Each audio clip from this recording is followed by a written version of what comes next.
Eliza Harper woke up in chains. The last thing she remembered was walking home from her late shift at the diner, the streets of her tiny mountain town empty except for the sound of the wind. Now, she was in a dimly lit cabin, her wrists bound with thick silver cuffs. Across the room, a man sat in the shadows, his golden eyes watching her every move. "Who are you?" Eliza demanded, tugging at the cuffs. "You don't need to know," he said, his voice deep and steady. "What do you want from me?" "I'm not the one you should be worried about," he replied, standing and stepping into the light. His face was sharp, his jaw clenched, but there was something haunted in his expression. "You're here because they'll come for you, and I'm the only one who can stop them." Before she could argue, the ground outside shook, and a deep, guttural howl filled the air. His gaze locked onto hers. "Whatever you do, don't open that door." Chapter 1, Chains in the Dark. The first thing Eliza Harper felt was the cold. It crawled across her skin, seeping through her clothes and into her bones. She shivered, her fingers trembling as she instinctively tried to move her hands only to feel the weight of cold metal biting into her wrists. Her eyes snapped open. The dim light of a single lantern flickered from the far corner of the room, its glow barely reaching the shadows around her. She blinked, her breath quickening as the unfamiliar space came into focus. The walls were rough-hewn logs, aged with time, and the air smelled faintly of pine and damp earth. A heavy wooden door loomed at the far end, its iron hinges rusted but sturdy. She tugged at her wrists again, feeling the sting of the cuffs biting into her skin. Thick and silver, the cuffs seemed out of place as though they belonged to another time. The more she struggled, the more they seemed to burn. A sharp hiss escaped her lips, and she stilled, her pulse pounding in her ears. Awake already? The voice startled her. Deep, steady, and calm, it came from the shadows. She turned her head sharply, wincing as the cuffs shifted against her wrists. A man sat in the corner, his form obscured by darkness. His golden eyes, bright and unnatural, cut through the gloom like firelight. He watched her intently, his expression unreadable. "Who are you?" she demanded, her voice hoarse. He didn't answer right away, standing instead and stepping into the light. He was tall, broad-shouldered, and lean, with sharp features that seemed carved from stone. His dark hair curled slightly at the ends, and a faint shadow of stubble lined his jaw. "I'm the one keeping you alive," he said simply, his tone matter-of-fact. Eliza's stomach turned. What does that even mean? Why am I here, and what the hell are these? She yanked at the cuffs for emphasis, wincing again at the pain. His gaze flicked to her wrists, and for a brief moment, something softened in his expression, but it was gone before she could place it. "You don't need to know," he replied, his voice low. She clenched her jaw, her frustration mounting. "No, I do need to know. You don't just snatch someone off the street and chain them up like some kind of animal." "I didn't take you," he said sharply, his golden eyes narrowing. "If I hadn't found you, you'd already be dead." The words sent a shiver down her spine, but she refused to let fear show. "Then why not let me go now?" "Because they'll come for you," he said, his voice dropping even lower, as if the words themselves carried weight. "They? Who's they?" He didn't answer. Instead, he moved toward the window, pulling back a heavy curtain to peer outside. The faint light of the moon spilled into the room, illuminating the tension in his posture.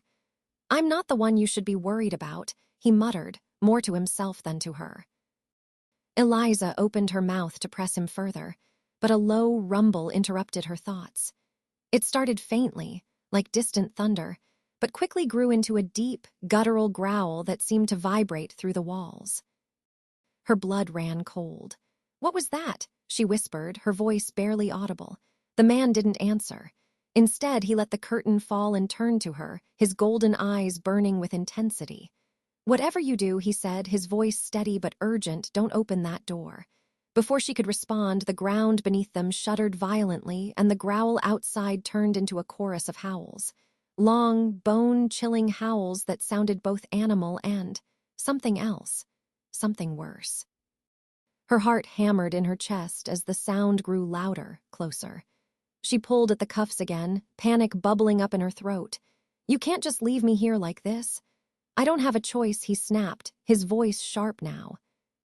He grabbed a long blade from a table near the window, a blade that glinted unnaturally in the lantern light. If you want to live, you'll stay quiet and stay put. And then, without another word, he was gone, slipping out through a side door she hadn't even noticed before. Eliza stared after him, the weight of his warning pressing down on her. Another howl ripped through the night, closer this time, and the sound sent a jolt of terror through her. The door rattled on its hinges as if something outside was testing it, and she instinctively shrank back, her breath coming in quick, shallow bursts. Don't open that door. But what if whatever was outside decided to open it for her? Her eyes darted around the room, searching for anything she could use to free herself. The cuffs burned against her wrists, the pain a constant reminder of how helpless she was. The rattling stopped, and for a moment there was only silence. And then, slowly, something began to scratch at the door. The sound was deliberate, slow, and taunting, like nails dragging across wood.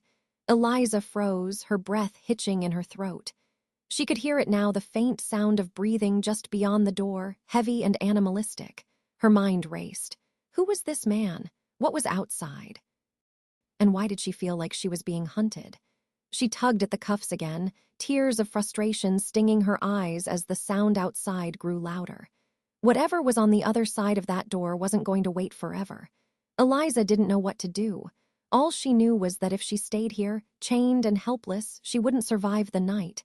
Chapter 2, The Silver Cuffs. The scratching at the door stopped.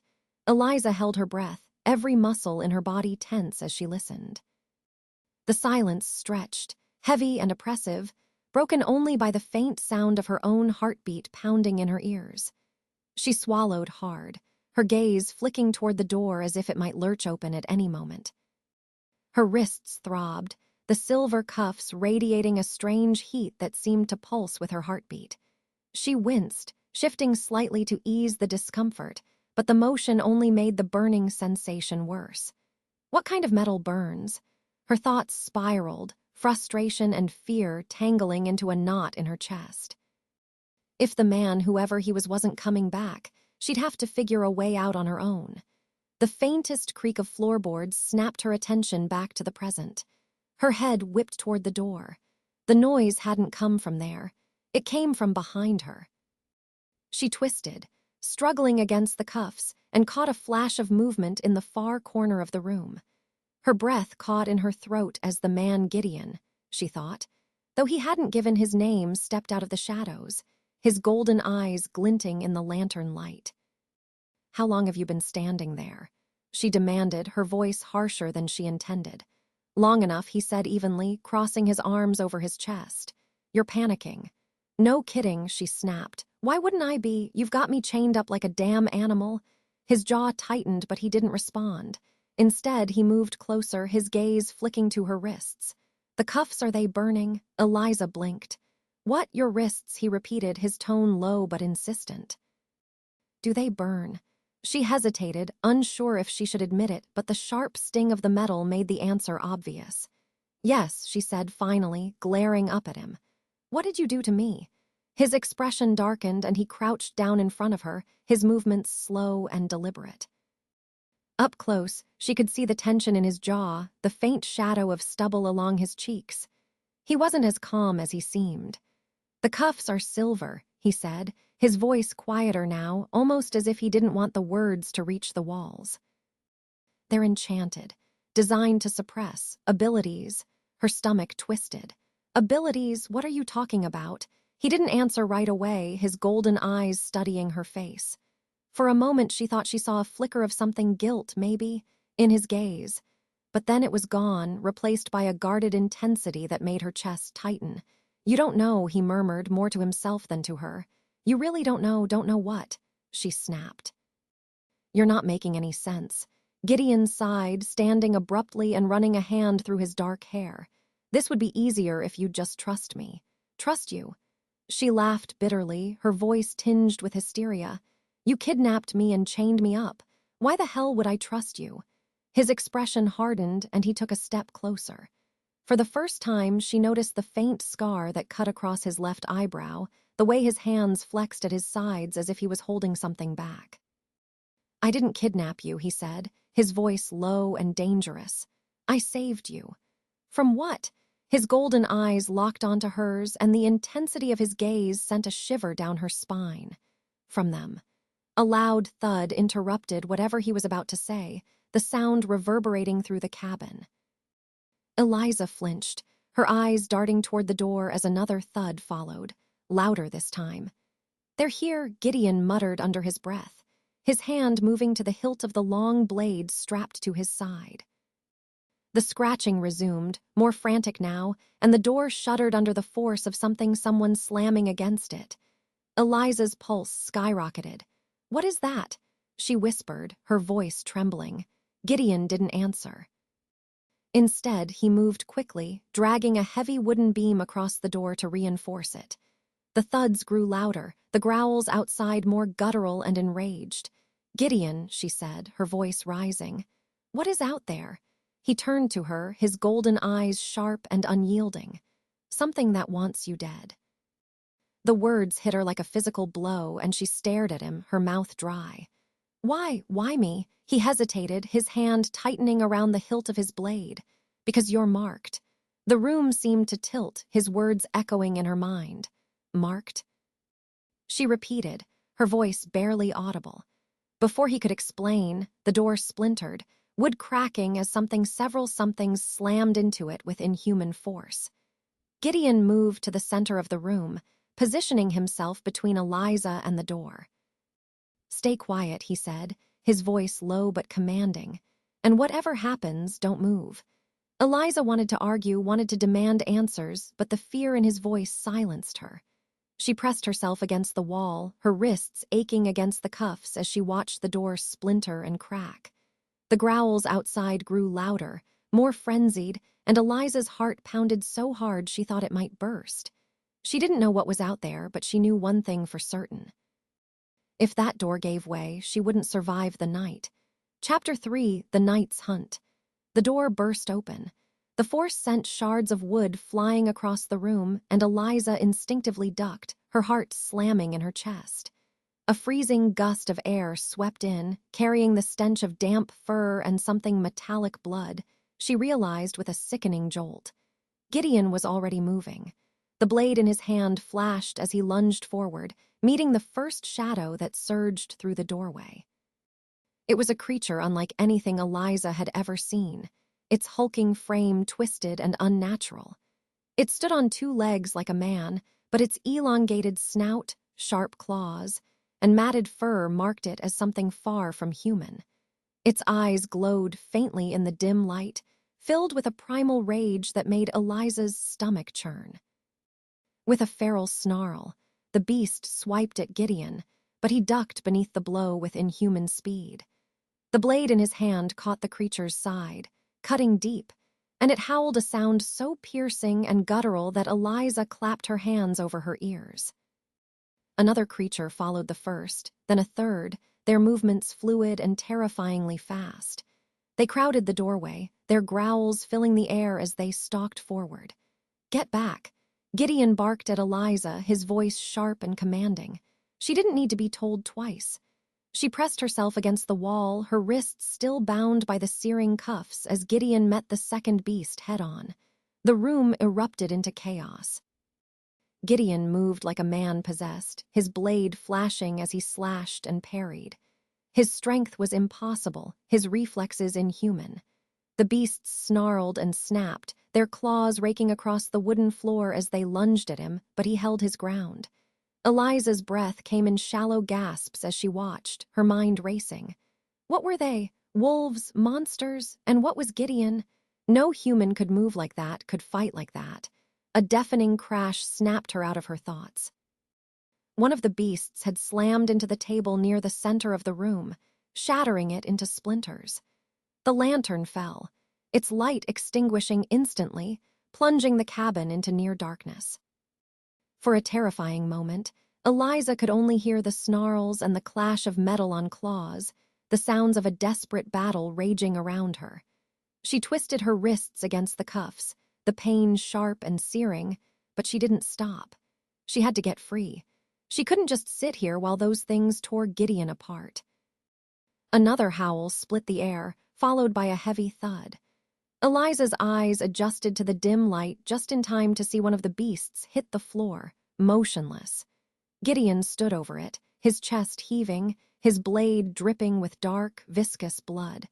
But there was no time to celebrate. The largest of the creatures, the one that had hung back, watching, stepped forward. Its fur was black as night, its eyes glowing a vivid, unnatural red. It was taller than the others, more muscular, and its presence filled the room with an almost tangible sense of dread. Gideon's stance shifted. He gripped the blade tightly, his golden eyes narrowing as he faced the monstrous creature. "Alpha," he muttered under his breath. The beast bared its teeth, its lips curling back in a snarl that made Eliza's blood run cold. Then it charged. The force of its attack sent Gideon stumbling back, his boots skidding against the floor. He barely managed to block the beast's claws, his blade straining against the creature's weight. The alpha growled low in its throat, its strength overpowering, and for the first time, Gideon seemed to falter. Eliza's heart twisted. He wasn't going to win, not like this. Her gaze darted around the room, desperate for something she could use. A weapon, anything, but the cabin was in shambles and her wrists were still bound. The cuffs bit into her skin, sending sharp jolts of pain up her arms. Wait. The cuffs. Gideon had said they were enchanted, meant to suppress abilities. But what abilities? And if they were hurting her, did that mean? Her thoughts were cut off as Gideon let out a sharp cry of pain. The alpha had raked its claws across his side, tearing through his shirt and leaving deep gashes. He staggered, blood dripping onto the floor, but he didn't go down. "Gideon!" Eliza shouted, her voice cracking. He didn't look at her, his focus entirely on the beast in front of him, but his jaw clenched at the sound of her voice, his expression twisting with frustration. "Stay back," he growled, his voice rough. The alpha lunged again, and this time, Gideon barely managed to dodge. He was slowing down, his movements sluggish as blood continued to pour from his wounds. Eliza's fear boiled over into something else, something sharper, hotter. She yanked at the cuffs again, ignoring the searing pain, and this time she felt something shift. A spark. It started small, a faint tingling in her fingertips, but it grew quickly, spreading up her arms like wildfire. The cuffs burned hotter, their edges glowing faintly, and she bit back a scream as the heat reached an unbearable peak. And then, suddenly, they snapped. The silver shattered like glass, the pieces falling away from her wrists and hitting the floor with a soft clink. Eliza gasped, clutching her freed hands to her chest. Her skin still burned where the cuffs had been, but she didn't have time to dwell on it. Something was different, she felt, stronger. The alpha snarled, its glowing red eyes snapping toward her. It hesitated, its movements slowing as if it could sense the change in her. Gideon's gaze darted to her, and his eyes widened in shock. Eliza. No, but it was too late. The alpha lunged, and this time, Eliza didn't shrink back. She didn't know what she was doing, didn't understand the power that was suddenly surging through her veins, but instinct took over. Her hand shot out, and a bright, searing light erupted from her palm. The alpha recoiled, a deafening roar of pain filling the cabin as the light struck it square in the chest. It hit the ground hard, its massive body twitching before going still. The silence that followed was deafening. Eliza stood frozen, her chest heaving as the last remnants of light faded from her hand. Her gaze shifted to Gideon, who was staring at her with an expression she couldn't decipher: shock, awe, and something else. "What," she whispered, her voice trembling, "just happened to me?" Chapter 4, The Shadow Pack. The silence pressed down on Eliza like a weight, her breaths coming fast and shallow as she stared at the lifeless body of the alpha sprawled across the cabin floor.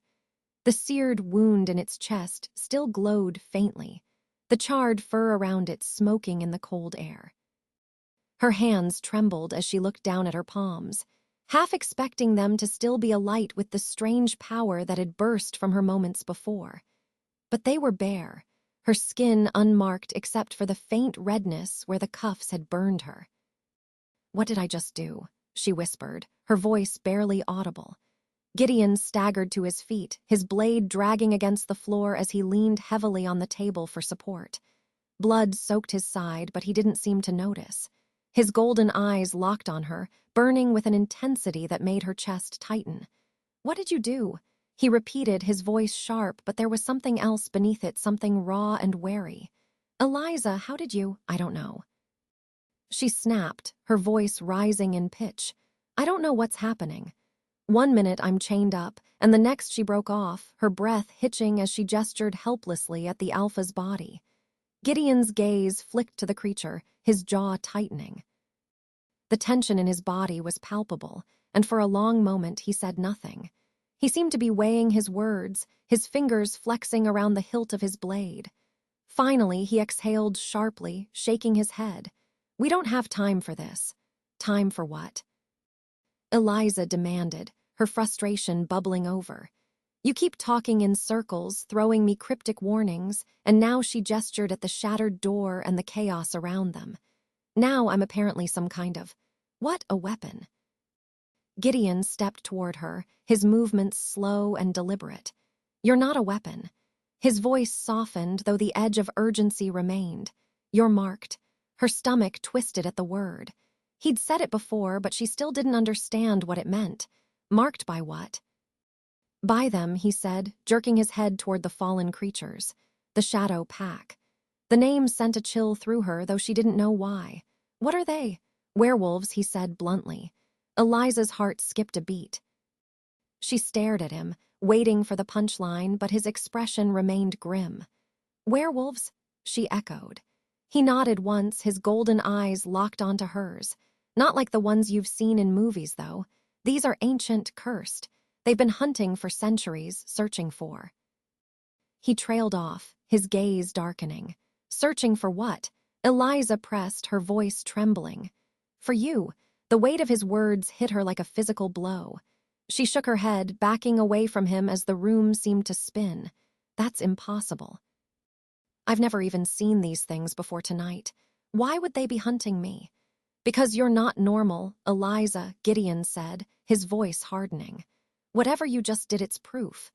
You've been marked by something bigger than you or me, and that mark makes you a target."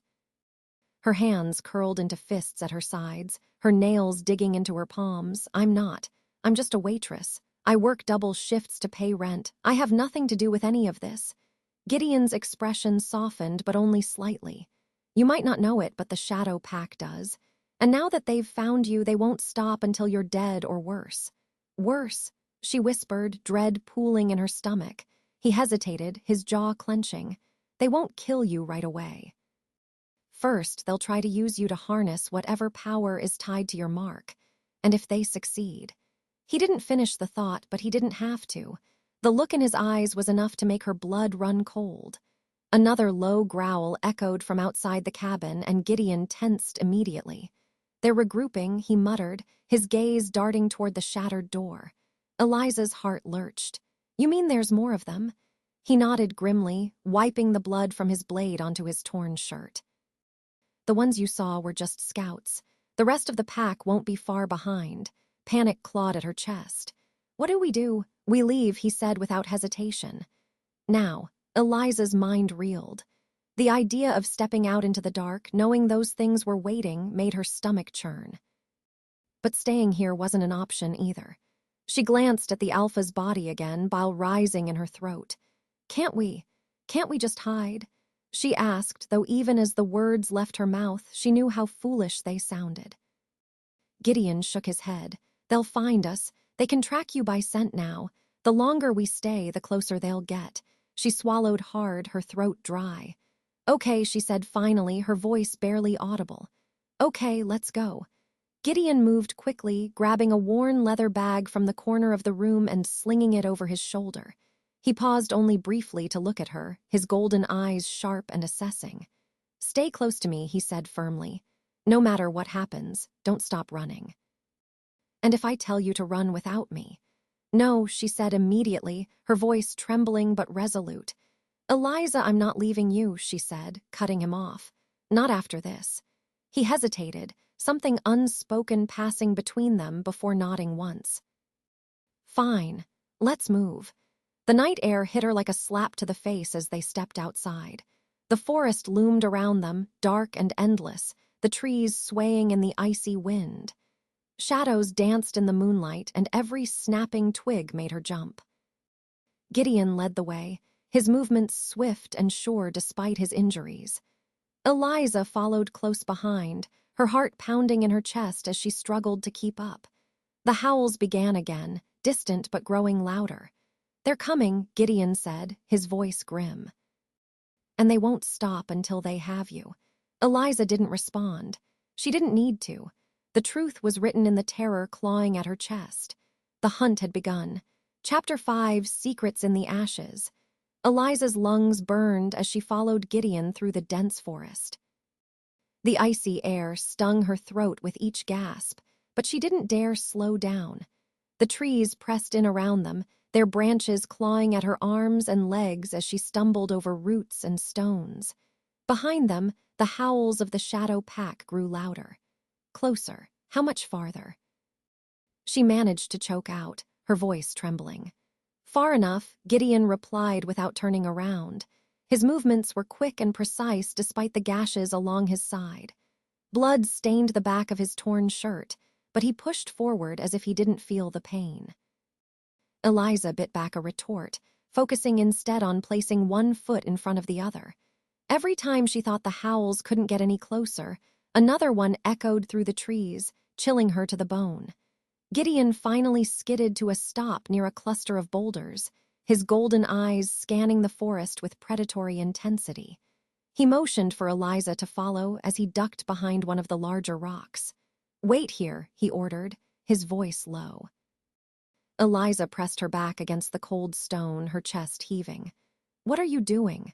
"Scouting," he said, already stepping away. "Stay hidden and don't make a sound." "Wait, Gideon." She hissed, grabbing his arm. He stopped, turning to face her. Up close, his golden eyes glinted with something she couldn't name fear. "Resolve, I'll be back," he said, softer now, "but I need you to trust me." Her grip tightened. "What if they find me?" "They won't," he said firmly. "I'll make sure of it." Before she could argue, he was gone, disappearing into the shadows like a ghost. Eliza's heart pounded in her chest as she crouched behind the boulder, every nerve on edge. The silence of the forest was deafening now, broken only by the distant rustle of leaves and the occasional howl. She clenched her fists, willing herself to stay calm, but her mind wouldn't stop racing. Marked, power, the shadow pack. Gideon's words echoed in her head, each one heavier than the last. Nothing in her life had prepared her for this. She was just Eliza Harper, an exhausted waitress from a small mountain town who barely made rent most months. She glanced at her wrists, the faint redness where the silver cuffs had burned her still visible. The memory of the light surging from her hand flashed in her mind, and her stomach twisted. What am I? Her thoughts were interrupted by a sound, a soft, deliberate crunch of leaves. Her blood turned to ice. She pressed herself tighter against the boulder, her breath hitching as the sound grew louder. It wasn't Gideon. The footsteps were too heavy, too slow, and accompanied by a faint growl that sent a shiver down her spine. Peeking around the edge of the rock, she caught a glimpse of movement in the trees. A hulking figure prowled through the underbrush, its glowing red eyes scanning the area. Its matted fur glistened in the faint moonlight, and its claws dug into the earth with every step. Eliza's breath caught in her throat. It was one of the creatures, one of the shadow pack. She shrank back, her heart pounding so loudly she was certain it would give her away. The creature sniffed the air, its head tilting as it caught her scent. Panic surged through her. She couldn't just sit here and wait to be found. She had to do something. Her gaze darted around, searching for anything she could use as a weapon. Her hand closed around a jagged rock, its edges rough and sharp. It wasn't much, but it was better than nothing. The creature's growl deepened as it stepped closer, its glowing eyes locking onto her hiding spot. Eliza's grip on the rock tightened. Her palms were slick with sweat, and her chest felt like it might burst, but she forced herself to stay still. Closer, closer. The creature rounded the boulder, its claws scraping against the stone. It loomed over her now, its red eyes narrowing as it let out a guttural snarl. Eliza acted on instinct. With a scream, she swung the rock as hard as she could, striking the creature across the face. The force of the blow sent it stumbling back, a sharp yelp escaping its throat. But it wasn't enough to stop it. The creature recovered quickly, shaking its head before lunging at her with a furious snarl. Before it could reach her, a blur of movement shot through the trees. Gideon. He tackled the beast mid-air, driving his blade into its side with brutal precision. The creature let out a blood-curdling howl as it thrashed beneath him, but Gideon held firm, his muscles straining as he plunged the blade deeper. "Run," he shouted over his shoulder. Eliza hesitated, her feet rooted to the spot as she watched the struggle. "Eliza, go," Gideon roared, his voice breaking through her paralysis. She turned and ran, her legs carrying her deeper into the forest. The ground blurred beneath her as branches whipped at her face and arms, but she didn't stop. She couldn't stop. Her mind was a whirlwind of fear and adrenaline, but one thought cut through the chaos: she couldn't leave Gideon behind. Skidding to a halt near a small clearing, she turned back, her chest heaving. She could still hear the sounds of the fight: snarls, growls, and the clash of metal. Before she could decide what to do, Gideon emerged from the shadows, his blade dripping with dark blood. His face was pale, his golden eyes blazing as he stumbled toward her. "Let's go," he said, his voice strained. She opened her mouth to ask if he was okay, but the look in his eyes silenced her. This wasn't the time for questions. Without another word, they ran. The forest seemed endless, the darkness swallowing them whole. Eliza's legs ached, her lungs burning with every breath, but she pushed herself forward. The howls of the shadow pack still echoed in the distance, but they were growing fainter now. Finally, Gideon slowed, his steps faltering as they reached a small, abandoned campsite. The remnants of a fire pit sat in the center, surrounded by scattered logs and an old canvas tent. He sank onto one of the logs, clutching his side as he grimaced in pain. Eliza hesitated, her chest tightening as she watched him. "You're hurt. I'll live," he muttered, though his voice lacked conviction. She moved closer, crouching in front of him. "Let me see." He didn't protest as she gently pulled his hand away, revealing the gashes along his side. The wounds were deep, blood soaking through the fabric of his shirt. Eliza swallowed hard, forcing down her fear. "We need to stop the bleeding." Gideon gave her a faint, humorless smile. "You're awfully calm for someone who just learned monsters are real." She met his gaze, her voice steady despite the chaos still swirling in her chest. "I don't have the luxury of panicking right now. You saved my life, I'm not letting you bleed out." For the first time since they'd met, Gideon's expression softened. A flicker of something warm passed through his golden eyes, but it was gone as quickly as it appeared. "Fine," he said quietly. "But after this, we talk." Eliza nodded, her hands already moving to tear strips from the hem of her shirt. She didn't know what answers he had, but one thing was certain. Her life would never be the same. Chapter 6, A History of Blood. The fire crackled weakly in the center of the abandoned campsite, its light flickering across Gideon's pale face. Eliza knelt beside him, her hands slick with his blood as she pressed the torn fabric of her shirt against the gashes on his side. He winced but didn't pull away, his jaw tight with pain. "That should hold for now," she said softly, tying the makeshift bandage with trembling fingers. Her chest felt tight, her thoughts a storm of questions and dread. "Thanks," Gideon murmured, his voice strained but steady. Eliza sat back on her heels, wiping her hands on her jeans as she studied him. His golden eyes were dimmer now, exhaustion and pain etched into the lines of his face. But there was still a quiet strength in him, an unwavering determination that made her stomach twist with something she couldn't quite name. She broke the silence first. "You said we'd talk." Gideon's gaze flicked to hers, his expression unreadable. He was quiet for a long moment, the firelight dancing in his eyes. Finally, he sighed, leaning back against the log with a groan. "You're not going to let this go, are you?" "No," she said firmly. "I need to know what's happening to me, what's out there, and why I'm involved in any of it." He gave a faint, humorless laugh. "You're braver than you look." She ignored the comment, her voice hardening. "Start talking, Gideon." His lips twitched into the faintest hint of a smile, but it faded quickly. He turned his gaze to the fire, his expression darkening. "What do you know about the Shadow Pack?" "Nothing," she admitted. "Until tonight, I didn't even know they existed." He nodded, as if he'd expected the answer. "The Shadow Pack is older than any of the stories you'd hear in this world. They weren't always monsters. Once, a long time ago, they were human." Eliza frowned, leaning forward. "What happened to them?" "A curse," he said simply, his tone grim. "Centuries ago, a king sought to create the perfect warriors, men who could defend his kingdom without fear, who could hunt, fight, and kill with the ferocity of wolves. He turned to dark magic to achieve it." Her breath caught. "Magic?" Gideon nodded. "A witch cast the spell, binding the spirits of wolves to the king's soldiers. It worked at first. The men were stronger, faster, unstoppable in battle. But the magic twisted them, corrupted their souls. They lost their humanity, becoming something else. They turned on the king, on each other, and eventually fled into the wilds. And they became the Shadow Pack," Eliza murmured, her stomach churning. "Not just any wolves," Gideon corrected, his voice low. "These creatures are bound by blood, cursed to hunt and kill for eternity. They've roamed the earth ever since, spreading their curse to anyone they choose. But their power comes at a price." "What price?" "They're tethered to the moon, forced to transform during its cycles. And their curse is incomplete. The witch who created them bound her magic to a key, a failsafe to break the spell if it ever became too dangerous." Eliza's pulse quickened.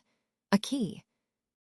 Gideon's gaze shifted to hers, and the weight in his golden eyes made her throat tighten. "The key isn't an object, Eliza, it's a person." The air seemed to drain from her lungs. "You're saying I'm—" "What? Some kind of magical failsafe." "Not just any failsafe," Gideon said quietly. "You're the one the Shadow Pack has been searching for. You're marked, Eliza. That mark ties you to their curse and their salvation." Her heart raced, her thoughts tumbling over one another. "But I don't understand. How could I be tied to something so ancient? I'm nobody, just a waitress from nowhere." "Power like this doesn't care where you come from," Gideon said. "It's in your blood, passed down through generations, waiting for the right moment to awaken. And now it's found you." Eliza shook her head, her voice rising. "That doesn't make sense. If this power is in my blood, why now? Why tonight?" Gideon hesitated, his gaze dropping to the fire. "Because something changed." "What changed?" He didn't answer right away, his expression twisting as if he was debating how much to tell her. "The Shadow Pack has been growing restless. Something or someone has been stirring their magic, driving them to hunt more aggressively. That's why they found you.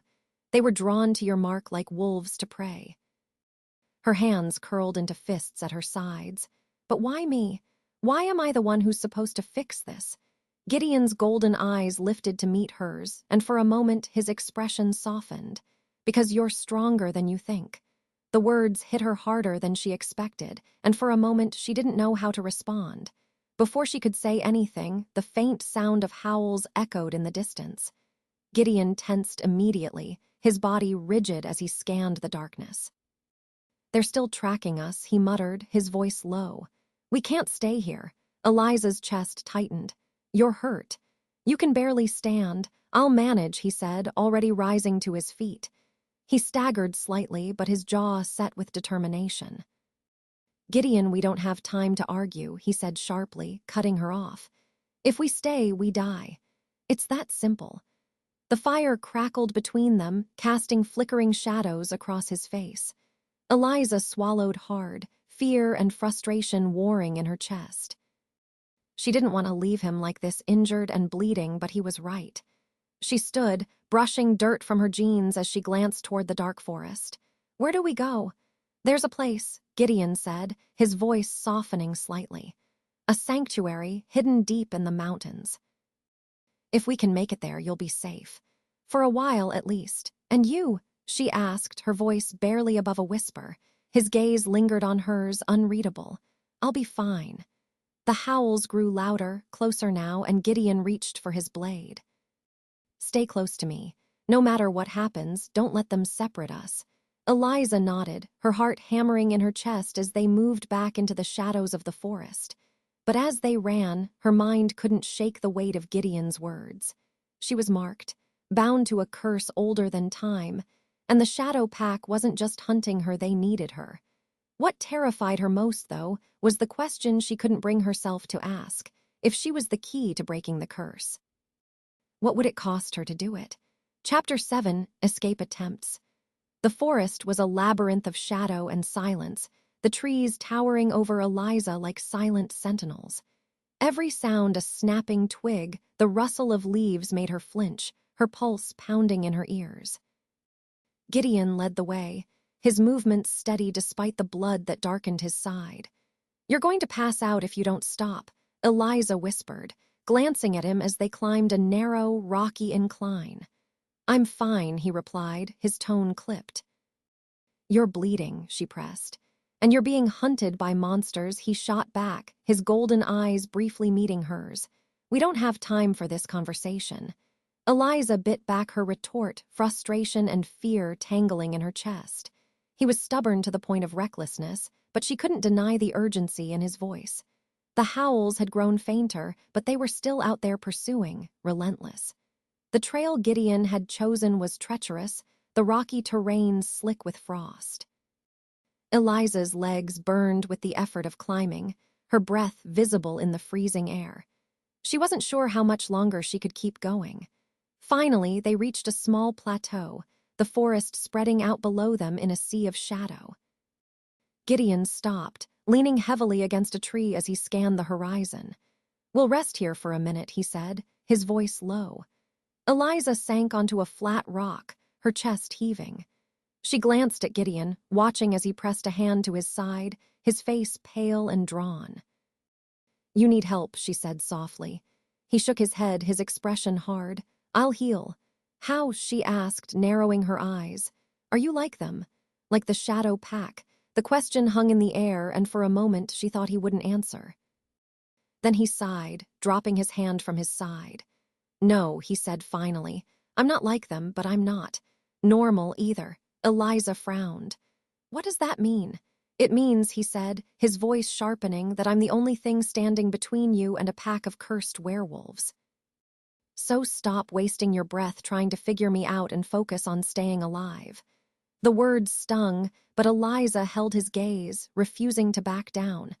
"If you want me to trust you, you have to give me something. Anything. Why are you helping me?"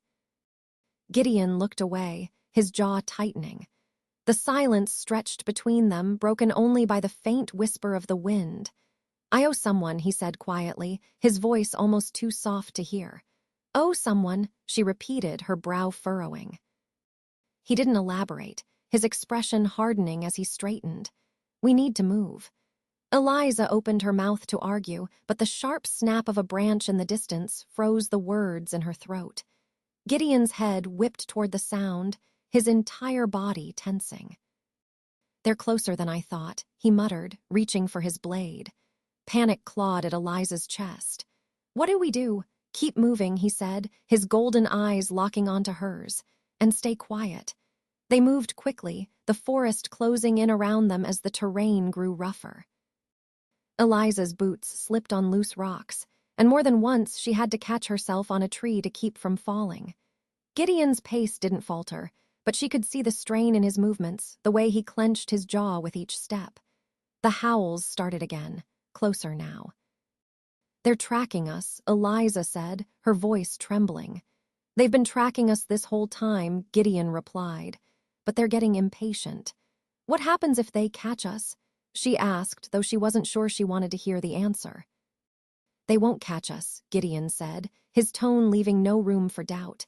Eliza wanted to believe him, but the howls were getting louder, the sound weaving through the trees like a warning. Her heart raced as she glanced over her shoulder, half expecting to see glowing eyes in the darkness. Then it happened. Her foot caught on a root and she went down hard, the impact jarring her entire body. Pain shot through her ankle as she hit the ground, a sharp cry escaping her lips. Eliza. Gideon was at her side in an instant, his golden eyes scanning her with a mixture of concern and frustration. "What happened?" "My ankle," she said through gritted teeth, clutching at it. "I think I twisted it." He cursed under his breath, his gaze darting to the shadows around them. The howls were deafening now, the creatures closing in.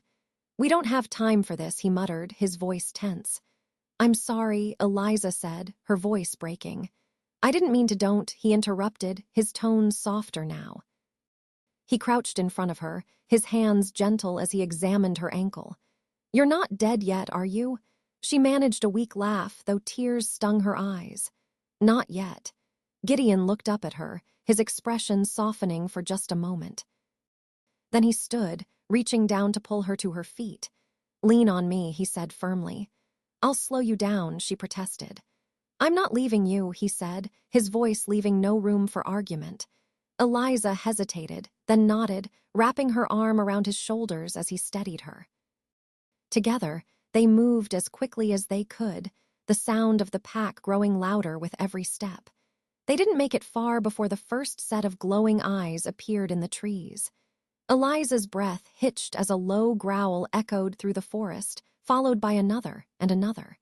The shadows shifted, and hulking shapes began to emerge from the darkness, their claws gleaming in the moonlight. Gideon's grip on her tightened, his golden eyes blazing as he drew his blade. "Stay behind me," he said, his voice low and steady. Eliza's heart pounded as the creatures closed in, their growls rumbling through the air like thunder. She could see their sharp teeth, their blood-red eyes fixed on her with terrifying hunger.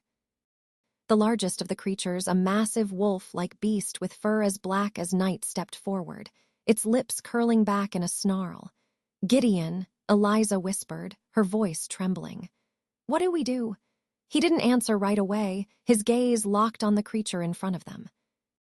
Then he glanced back at her, his expression filled with a grim determination. "Run," he said. Her stomach dropped. "What? Run," he repeated, his voice hard. "I'll hold them off." "No," she said, shaking her head. "I'm not leaving you." "Eliza, don't you dare tell me to leave you behind," she snapped, her voice breaking. "You're all I've got right now, Gideon. We do this together or not at all." His golden eyes softened, a flicker of something like admiration passing through them. Then he nodded, gripping his blade tightly. "Together, then," he said. The shadow pack snarled as they closed in, their eyes blazing with hunger. Eliza's heart pounded, her fear clawing at her throat, but she refused to run. Chapter 8, The First Bond. The shadow pack circled them, their growls a low, guttural symphony that reverberated through the forest. Eliza's fingers dug into Gideon's arm as she tried to steady herself, her ankle throbbing with each uneven step. The largest wolf, a hulking beast with fur black as pitch, snarled, its blood-red eyes locked on her. Gideon stepped forward, his blade gleaming in the faint moonlight. His body radiated tension, every muscle coiled and ready to strike. "Stay behind me," he murmured, his voice calm despite the chaos around them. Eliza didn't argue this time. She pressed herself against his back, her heart pounding so hard it felt like it might burst. She wanted to scream, to run, but her legs were trembling so badly she wasn't sure they'd carry her. "Whatever happens," Gideon said, his voice low and steady, "don't give them an inch. They'll try to scare you, make you panic. Don't let them see your fear." Eliza swallowed hard, her throat dry. Too late for that. A faint chuckle escaped him, even as his gaze remained fixed on the advancing wolves. "You're doing better than most would." The alpha of the pack, the massive black wolf, let out a chilling howl, and the others responded in kind. Eliza flinched at the sound, her nails digging into her palms. "They're testing us," Gideon muttered, shifting his stance. "Testing us for what?"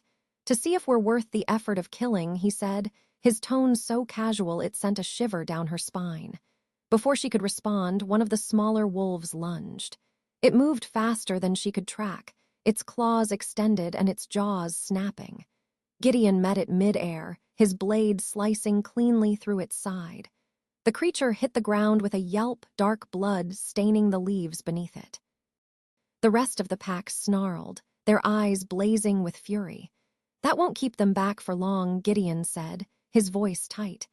Eliza's chest heaved as she watched the other wolves prowl closer, their movements predatory and deliberate.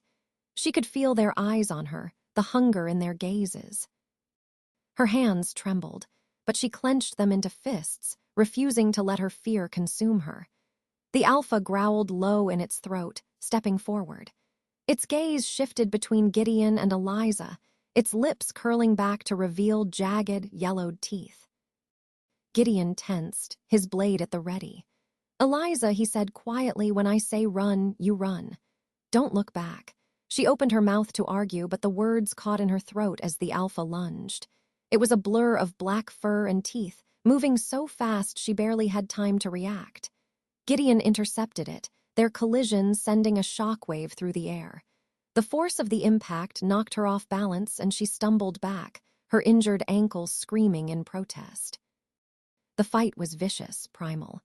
The alpha's claws slashed through the air, meeting Gideon's blade with a deafening clang. Gideon's movements were sharp and calculated, but the alpha's strength was overwhelming, each swipe of its claws driving him back. Eliza's breath caught as she watched, helpless, her heart pounding in her chest. Gideon was fast, stronger than any human should be, but he was losing ground. Blood dripped from his side, his movements growing sluggish. And then the alpha turned its gaze on her. Time seemed to slow as the creature lunged, its massive body barreling toward her with terrifying speed.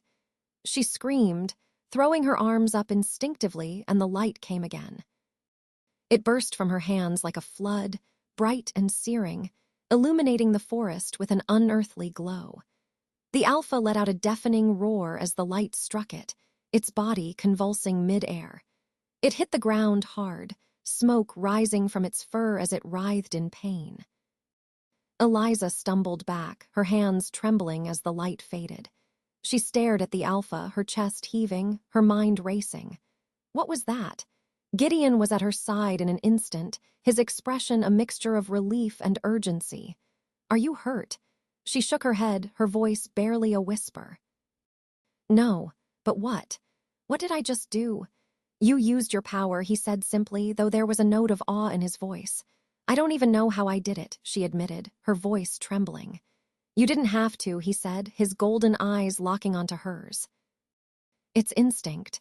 The mark in you, it's waking up." Her stomach twisted at his words. "What does that mean?" Gideon's gaze flicked to the alpha, which was still twitching on the ground, its growls weak and strained. "It means they'll come for you harder now. They know what you are." Eliza's knees buckled and Gideon caught her before she could fall, his strong arms steadying her. His touch was warm, grounding, and for a moment she clung to him, her head resting against his chest as she tried to catch her breath. "We need to go," he said softly, his voice gentle but firm. She nodded, pulling back just enough to meet his gaze. "I can't keep doing this.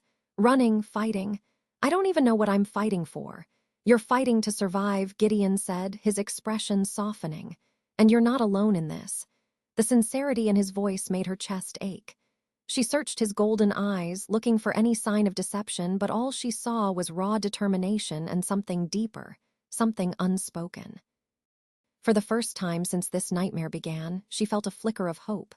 The sound of the remaining wolves growling brought her back to the present.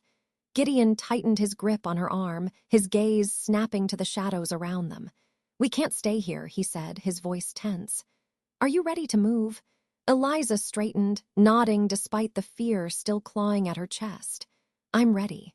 They turned and ran, leaving the alpha and the circling wolves behind. But as they disappeared into the darkness, one thought lingered in Eliza's mind: the power inside her was waking up, and it terrified her. Far behind them, the alpha staggered to its feet, its glowing red eyes burning with rage. Smoke still curled from its fur, and its growl echoed through the forest like a promise. The hunt wasn't over. Chapter 9, The Mark of the Moon. The first rays of dawn bled through the canopy of trees, bathing the forest in soft, silvery light. Eliza leaned heavily against Gideon as they trudged through the dense undergrowth. The adrenaline that had carried her through the night was gone, leaving behind exhaustion that weighed her down like stones. Every step sent sharp pain shooting up her injured ankle, but she gritted her teeth and pushed forward. Gideon wasn't faring much better. His breathing was ragged, his golden eyes dim with fatigue. Blood seeped through the makeshift bandage on his side, staining the fabric a dark, ominous red. But he didn't complain. His focus locked on the horizon as if willing the forest to part and give them sanctuary. "How much farther?" Eliza asked, her voice barely above a whisper.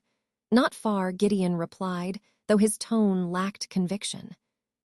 Eliza cast a wary glance over her shoulder, half expecting to see glowing eyes lurking in the shadows. The shadow pack's howls had faded hours ago, but the memory of their pursuit still clung to her like a second skin. "Do you think we lost them?" she asked. "For now," Gideon said, "but it won't last. They're like smoke impossible to truly escape." Eliza shivered, her grip tightening on his arm. "What about the alpha I hit it with? Whatever that was, is it dead?" Gideon shook his head grimly. "You heard it, but no. Killing an alpha isn't that simple. They're the heart of the pack. As long as it lives, the others will keep coming." Her stomach churned. "Then how do we stop it?" Gideon's jaw tightened. "We don't. Not yet." His words hung between them, heavy with unspoken meaning. Eliza bit her lip, choosing not to press further. She wasn't sure she wanted to hear the answer. They walked in silence for what felt like hours, the quiet broken only by the crunch of leaves beneath their boots. The forest seemed endless, its towering trees and tangled underbrush stretching as far as the eye could see. Finally, they reached a small clearing. A stream cut through the center, its water crystal clear as it babbled over smooth stones. The sight of it filled Eliza with a strange sense of relief, as though the sound of running water could wash away the horrors of the night. Gideon sank onto a moss-covered rock near the stream, his hand pressed tightly to his side. His face was pale, his breath shallow, but he still managed to muster a faint smirk as he glanced at her. "We'll rest here. You need it." "You're the one who's bleeding," Eliza shot back, but she sat down beside him anyway, her legs trembling with relief. He chuckled softly, the sound weak but genuine. "Tough night, huh?" She gave him a sidelong glance, unable to stop the faint smile that tugged at her lips. That's one way to put it. The quiet between them stretched, but it was more comfortable this time. The stream's gentle murmur filled the space, a welcome contrast to the chaos of the night. Eliza leaned down, cupping her hands to splash the cool water on her face. The cold shocked her system, but it helped clear her head. She straightened, brushing her damp hands on her jeans, and caught Gideon watching her. "What?" she asked, her brow furrowing. He hesitated, his golden eyes scanning her face as though searching for something. "Your wrist," he said finally. Her stomach twisted. "What about it?" "Let me see," he said, his voice soft but firm. Reluctantly, she held out her arm. Gideon reached for her wrist, his calloused fingers warm against her skin. His touch sent a faint shiver through her, not from fear, but something else she couldn't name. His gaze darkened as he turned her arm over, revealing a faint, silvery mark etched into her skin. It was small, barely the size of a coin and shaped like a crescent moon. "What is that?" Eliza asked, her voice trembling. "It's the mark," Gideon said, his tone grim. "The same one the shadow pack is bound to." Her breath caught. "You mean, this is why they're hunting me?" Gideon nodded. "It's more than a mark. It's a connection to their curse, their power, and now that it's awakened, they'll stop at nothing to claim you." Eliza stared at the mark, her chest tightening. It was faint, but it seemed to shimmer faintly in the morning light as though it pulsed with its own energy. "But why me? Why do I have it?" "I don't know," Gideon admitted, his voice softening. "Marks like this are ancient, passed down through bloodlines. It's possible someone in your family carried it, but it didn't awaken until now. Maybe the shadow pack's magic is growing stronger. Maybe it was just time. Time for what? She demanded, her voice breaking. For my life to fall apart. For monsters to start hunting me. Eliza. She looked up, her eyes brimming with unshed tears. Gideon's gaze was steady, his golden eyes filled with something she hadn't expected understanding. I know this is terrifying, he said, his voice low. But you're stronger than you think. That mark, it's not just a curse, it's a weapon. And if you learn to control it, you can fight back. Her throat tightened. What if I don't want to fight? What if I just want my life back? Gideon's expression softened, a flicker of pain crossing his face. I don't think that's an option anymore. The weight of his words settled over her like a storm cloud. She looked down at her wrist, at the shimmering mark that had changed everything, and felt a wave of despair crash over her. I didn't ask for this, she whispered. I know, Gideon said softly. But sometimes the fight chooses us, whether we're ready or not. The words hung between them, and for a long moment, neither of them spoke. The stream continued its gentle song, a fragile reminder that life went on, even in the face of chaos. Finally, Gideon shifted, wincing as he stood. We can't stay here much longer. The pack will regroup soon. Eliza stood as well, her ankle throbbing in protest. Where do we go now? There's a witch, he said, his tone wary. She knows more about the shadow pack and the mark than I do. If anyone can give us answers, it's her. Eliza hesitated, a fresh wave of unease washing over her. A witch, Gideon nodded. She's not like the one who cursed the pack, if that's what you're worried about. She's different. She might be able to help you. The hope in his voice was faint but real, and it gave Eliza just enough strength to nod. Okay, she said. Let's go. As they turned back toward the forest, Eliza glanced down at her wrist one last time. The mark shimmered faintly, a promise and a warning. Whatever lay ahead, there was no turning back. Chapter 10 Through the Forest. The morning air was crisp and heavy with the scent of pine as Eliza followed Gideon deeper into the forest. The sun's pale light filtered through the trees, casting long, shifting shadows on the moss-covered ground. Despite the tranquility of their surroundings, an invisible weight pressed on Eliza's chest, a sense that they were being watched, hunted. Gideon led the way, his blade at his side and his posture tense. Though his movements were steady, she could tell he was pushing himself too hard. Blood still seeped from the wound on his side, the makeshift bandage doing little to stem the flow. You're going to collapse if you don't let me help, Eliza said, breaking the uneasy silence. Gideon glanced back at her, his golden eyes sharp despite his pallor. I've been through worse. Doesn't mean you should make it worse now, she shot back. A faint smirk tugged at the corner of his mouth, but it didn't reach his eyes. You're stubborn. Takes one to know one. He huffed a soft laugh and slowed his pace, letting her catch up. I appreciate the concern, but we need to keep moving.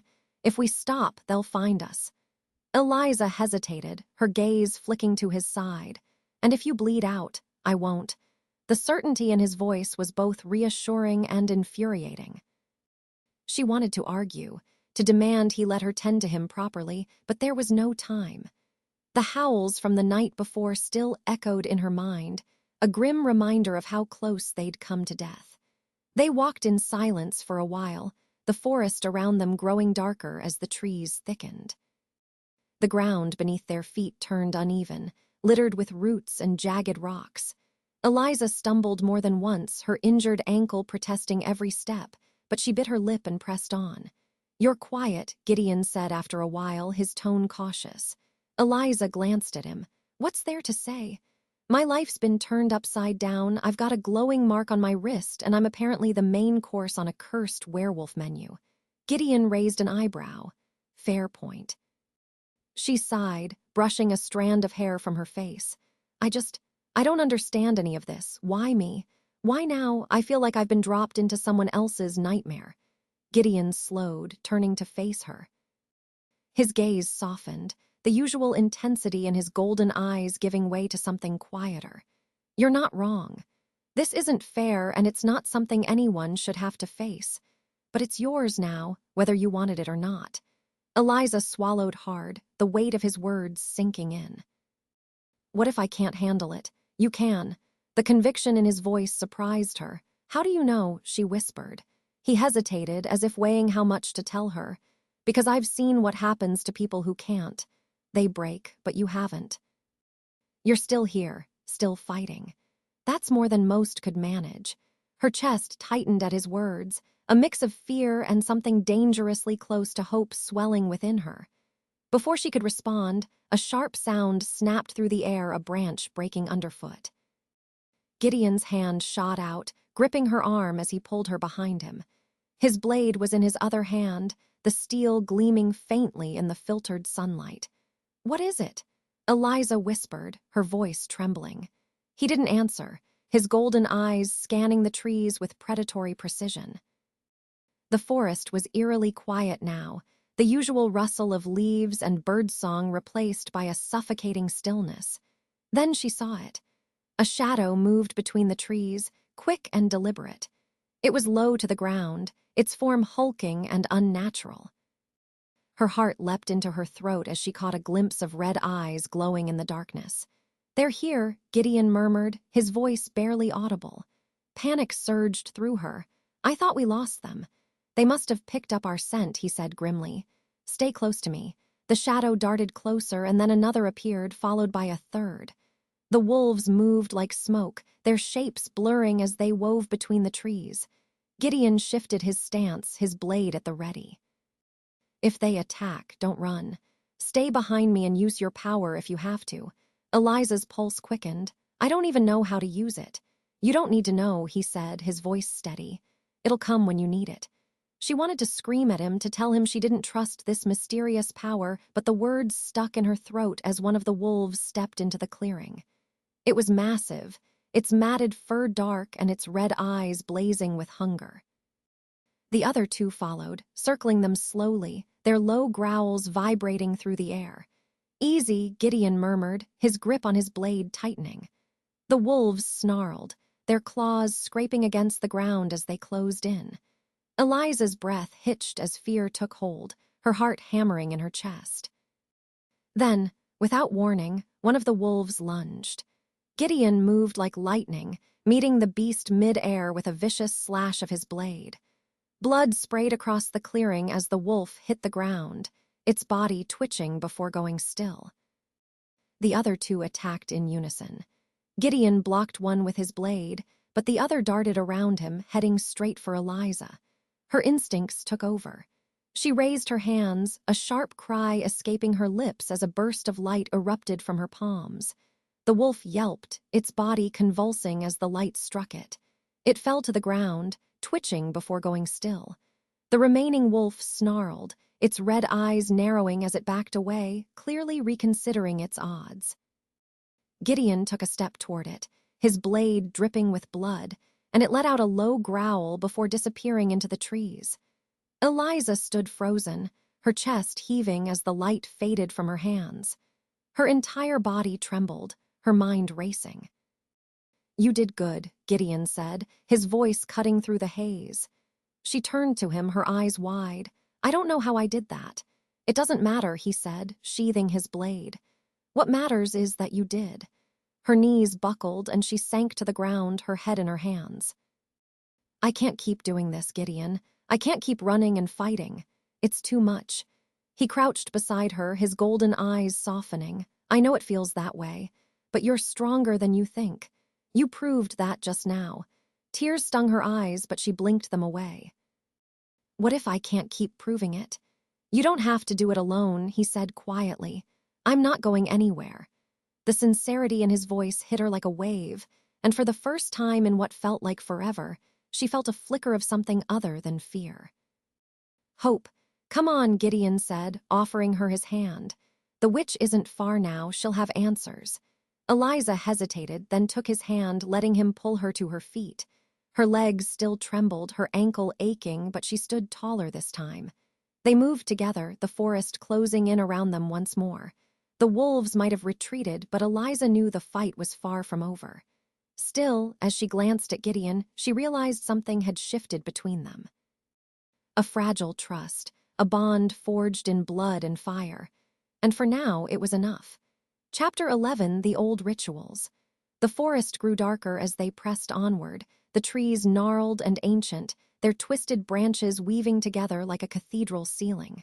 The sunlight barely pierced the canopy now, casting the world in muted shades of gray and green.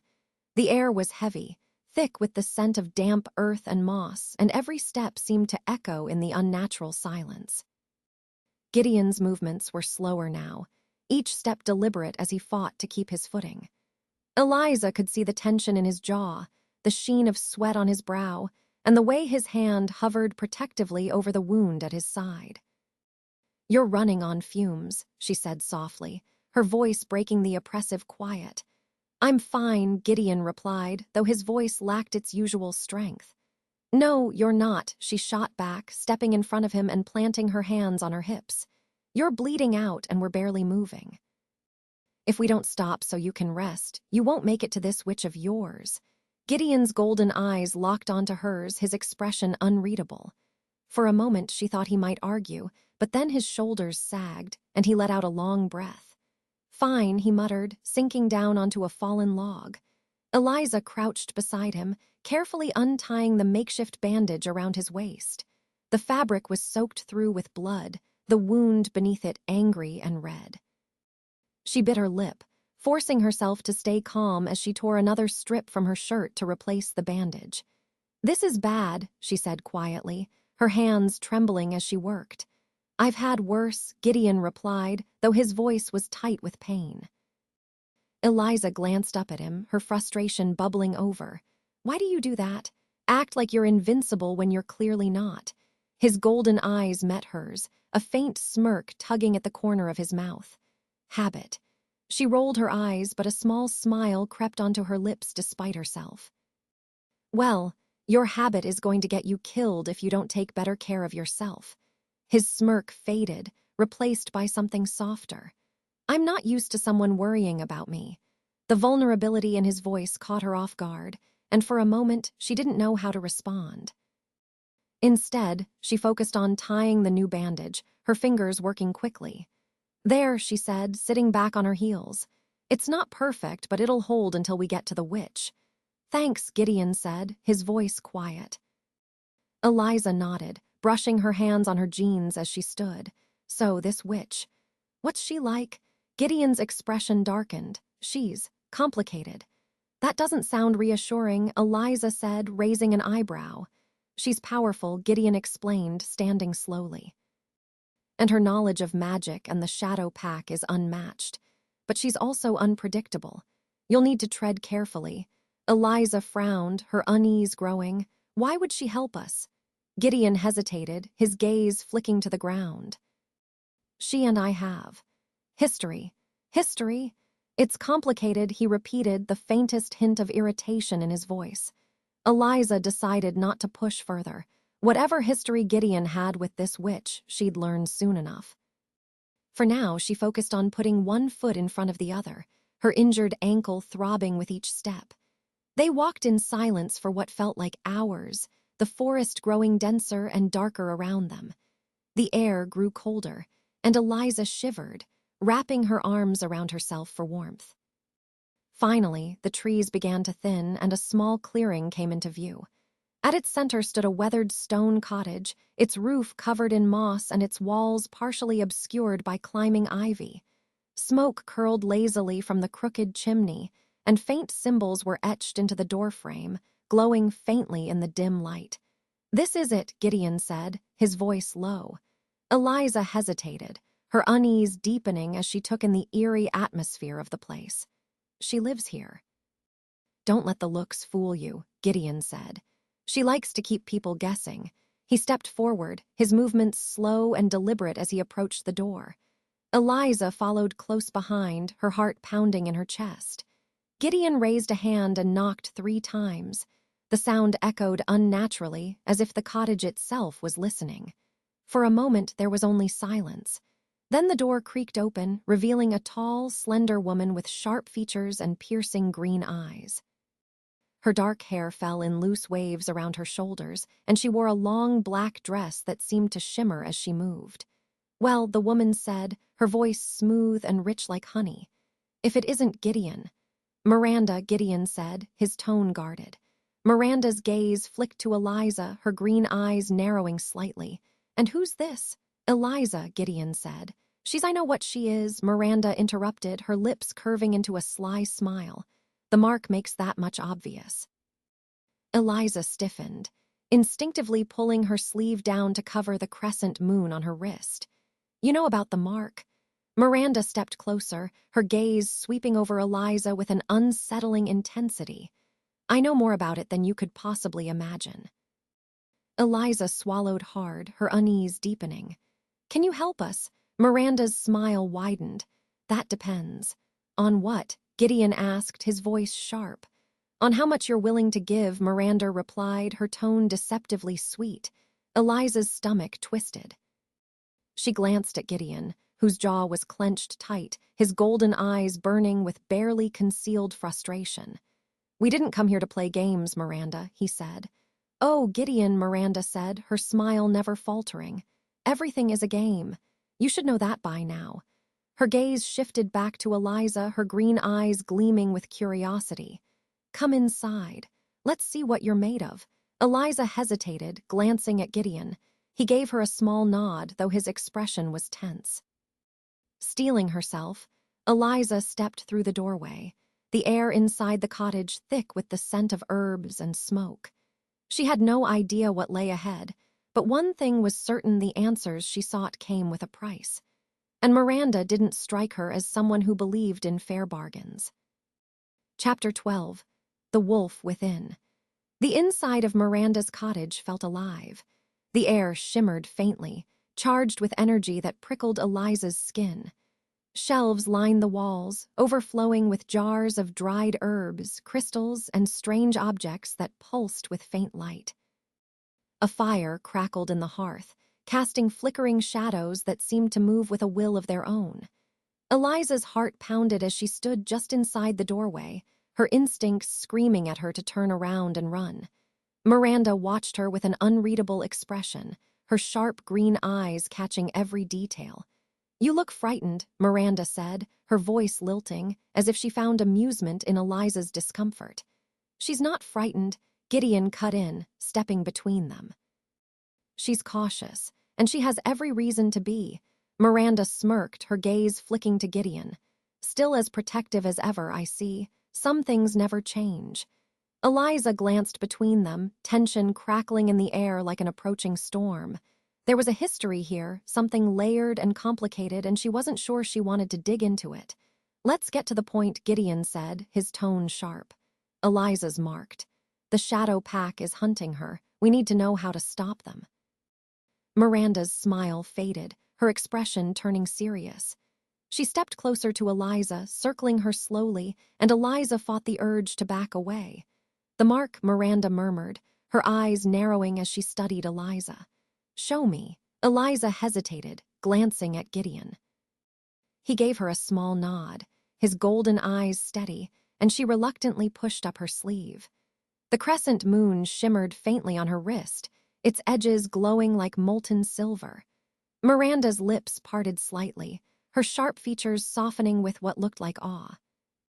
Well, Miranda said, her voice dropping to a whisper, it's been a long time since I've seen one of these. What does it mean? Eliza asked, her voice trembling. Miranda's gaze lifted to meet hers. It means you're more dangerous than you realize. Eliza's stomach twisted. Dangerous to who? To everyone, Miranda said simply. Gideon stepped forward, his expression dark. Stop playing games, Miranda. Just tell her what she needs to know. Miranda raised an eyebrow but didn't argue. She turned back to Eliza, her voice soft but serious. The mark you bear is ancient, tied to a power older than the shadow pack itself. It connects you to them, binds you to their curse, but it also sets you apart. You're not one of them, but you're not entirely human either. Eliza's breath caught. What are you saying? I'm saying, Miranda continued, her green eyes piercing, that you have the power to destroy them or to join them. The room seemed to tilt, the weight of Miranda's words pressing down on Eliza like a physical force. Join them.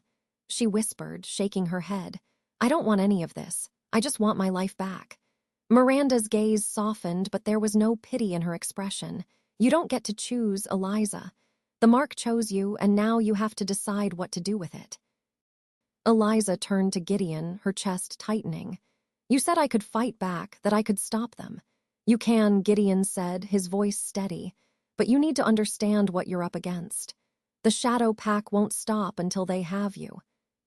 You're their key to breaking the curse, and if they get to you first. His voice trailed off, but the look in his eyes said enough. They'll turn me into one of them, Eliza finished, her voice barely above a whisper. Worse, Miranda said, drawing their attention. They won't just turn you. They'll use you to amplify their power to spread their curse beyond anything you can imagine. If that happens, there will be no stopping them. Eliza's stomach churned, fear and anger twisting together. So what do I do? How do I stop them? Miranda tilted her head, studying her. There's only one way to sever the connection between you and the pack. You have to break the curse. Break the curse, Eliza repeated, her voice rising. How am I supposed to do that? Miranda stepped closer, her expression serious. The curse was created through blood magic, and it can only be undone the same way. You'll need to face the Alpha, the source of the pack's power, and destroy it. Only then can the curse be broken. Eliza's chest tightened. Destroy it? You mean, kill it? Yes, Miranda said simply. Eliza's hands trembled as she looked down at her wrist at the faintly glowing mark that had turned her life into a waking nightmare. I can't do that, she whispered. I'm not a killer. You don't have a choice, Gideon said, his voice gentle but firm. If you don't stop the Alpha, it'll never stop hunting you. Miranda nodded, her expression unyielding. The Alpha is the heart of the pack. Its death will weaken the others, severing their bond to the curse. Without it, they'll lose their power. Eliza felt like the room was spinning. The idea of facing the Alpha again, of standing against something so monstrous, was impossible. I don't even know how to control my power, she said, her voice cracking. Then you'll learn, Miranda said, her tone leaving no room for argument. Eliza clenched her fists, anger bubbling beneath her fear. You make it sound so simple, but I don't even know who I am anymore. How am I supposed to fight something like that? Miranda stepped closer, placing a hand on her shoulder. Her touch was cool, her green eyes steady. You're stronger than you think, Eliza. The mark chose you for a reason. Whatever power you have inside you, it's enough. Eliza swallowed hard, tears stinging her eyes. She looked at Gideon, whose golden gaze was filled with quiet determination. You're not alone in this, he said softly. I'll be with you every step of the way. The sincerity in his voice sent a wave of warmth through her chest, and for the first time in days, she felt a flicker of hope. She turned back to Miranda, her jaw tightening. If I do this, if I kill the Alpha, will it end the curse for good? Miranda nodded. Yes, but it won't be easy. The Alpha is cunning, powerful, and bound to you in ways you don't yet understand. Eliza squared her shoulders, her fear giving way to resolve. Then tell me what I need to do. Miranda's lips curved into a faint smile, her eyes gleaming with approval. Good. Let's begin. Eliza didn't know what lay ahead, but one thing was certain: she couldn't run anymore. The fight was coming, and this time she would face it head-on. Chapter 13, The Soul Bond. The cottage dimmed as Miranda extinguished the fire with a wave of her hand, plunging the room into flickering twilight. The glowing symbols etched into the walls began to brighten, their silvery light pulsing in rhythm with the tension in the air. Eliza stood in the center of the room, her heart pounding as Miranda moved with quiet purpose. The witch gathered ingredients from the cluttered shelves, bundles of dried herbs, jars of shimmering powders, and a small dagger with a blackened blade. This ritual is not for the faint of heart, Miranda said, her voice calm but laced with warning. It will open the connection between you and the Alpha, allowing you to understand the bond that ties you to the pack. Understand it? Eliza asked, her throat tight. I thought we were trying to break it. To sever a chain, you must first know its strength, Miranda replied, her green eyes sharp. This will show you the truth of your mark and the power within you. But be warned, the bond between you and the Alpha is more than a curse. It's a thread of soul and blood. When you touch it, it will touch you back. Eliza's stomach twisted. What does that mean? It means the Alpha will sense you, Miranda said bluntly, and it will fight to keep the bond intact. Gideon stiffened from where he stood near the doorway, his golden eyes narrowing. You didn't mention that part. I didn't think she needed the extra pressure, Miranda replied with a shrug. But she deserves to know what she's walking into now. Eliza's pulse quickened, her hands trembling at her sides. If I do this, will it hurt? Yes, Miranda said without hesitation. But pain is a teacher, and if you survive it, you'll be stronger for it. Gideon stepped forward, his jaw tight. If this puts her at risk, we'll find another way. There is no other way, Miranda said, turning to him. The mark binds her to the pack. The only way to break it is to understand its nature and the power it holds over her. If she wants to live, she has to face it head on. Eliza swallowed hard, her gaze shifting to Gideon. He looked at her, his expression torn between concern and something softer. You don't have to do this, he said quietly. Yes, I do, Eliza said, surprising even herself with the steadiness in her voice. If this is the only way to stop them, then I don't have a choice. Gideon hesitated, his golden eyes searching hers. Finally, he nodded, though his tension didn't ease. I'll be right here. I won't let anything happen to you. Eliza managed a faint smile, her chest tightening. I know. Miranda clapped her hands, her expression a mix of impatience and approval. Good. Then let's begin. She motioned for Eliza to sit in the center of a chalk-drawn circle on the floor, intricate symbols spiraling outward from its edges. Eliza lowered herself onto the cold stone, her legs crossed and her hands resting on her knees. Close your eyes, Miranda instructed, her voice soft but commanding. Focus on the mark. Feel its presence, its weight on your soul. Eliza closed her eyes, her breath shaky as she concentrated. The mark on her wrist seemed to thrum faintly, a pulse of energy that grew stronger the more she focused on it. It wasn't painful, but it was unsettling, like a thread tugging at the edge of her consciousness. I feel it, she whispered. Good, Miranda said, her voice distant now as though coming from somewhere far away. Hold on to that feeling. Let it pull you in. The world around Eliza began to fade. The sounds of the room, the crackling fire, Gideon's breathing, Miranda's footsteps grew distant, replaced by a low, rhythmic hum. The mark on her wrist burned brighter in her mind, its energy spreading through her like a fire in her veins. Suddenly, she was falling. The sensation was disorienting, as though the ground had vanished beneath her. She tumbled through darkness, her arms flailing as a cold wind rushed past her. And then, just as abruptly, she stopped. She was no longer in the cottage. The world around her was a haze of shadows and silver light, the air heavy with the scent of pine and blood. She stood in a dense forest, the trees twisted and gnarled, their branches clawing at the sky. The ground beneath her feet was damp, the earth stained dark red, and she wasn't alone. A figure stood at the edge of the clearing, its massive form shrouded in shadow. Red eyes burned in the darkness, fixed on her with a predatory intensity that sent a shiver down her spine. The Alpha. Eliza's breath hitched as the creature stepped closer, its hulking frame illuminated by the faint light filtering through the trees. Its fur was as black as night, its jaws lined with jagged teeth, and its eyes seemed to bore into her very soul. You shouldn't be here, the Alpha growled, its voice low and guttural, reverberating through the clearing. Eliza took a shaky step back, her heart pounding. What? What is this place? The bond, the Alpha said, its lips curling into a snarl. You came to see it for yourself. Now, you'll regret it. Before she could respond, the creature lunged. Eliza cried out, throwing her hands up instinctively, and the light came again searing, blinding, and powerful.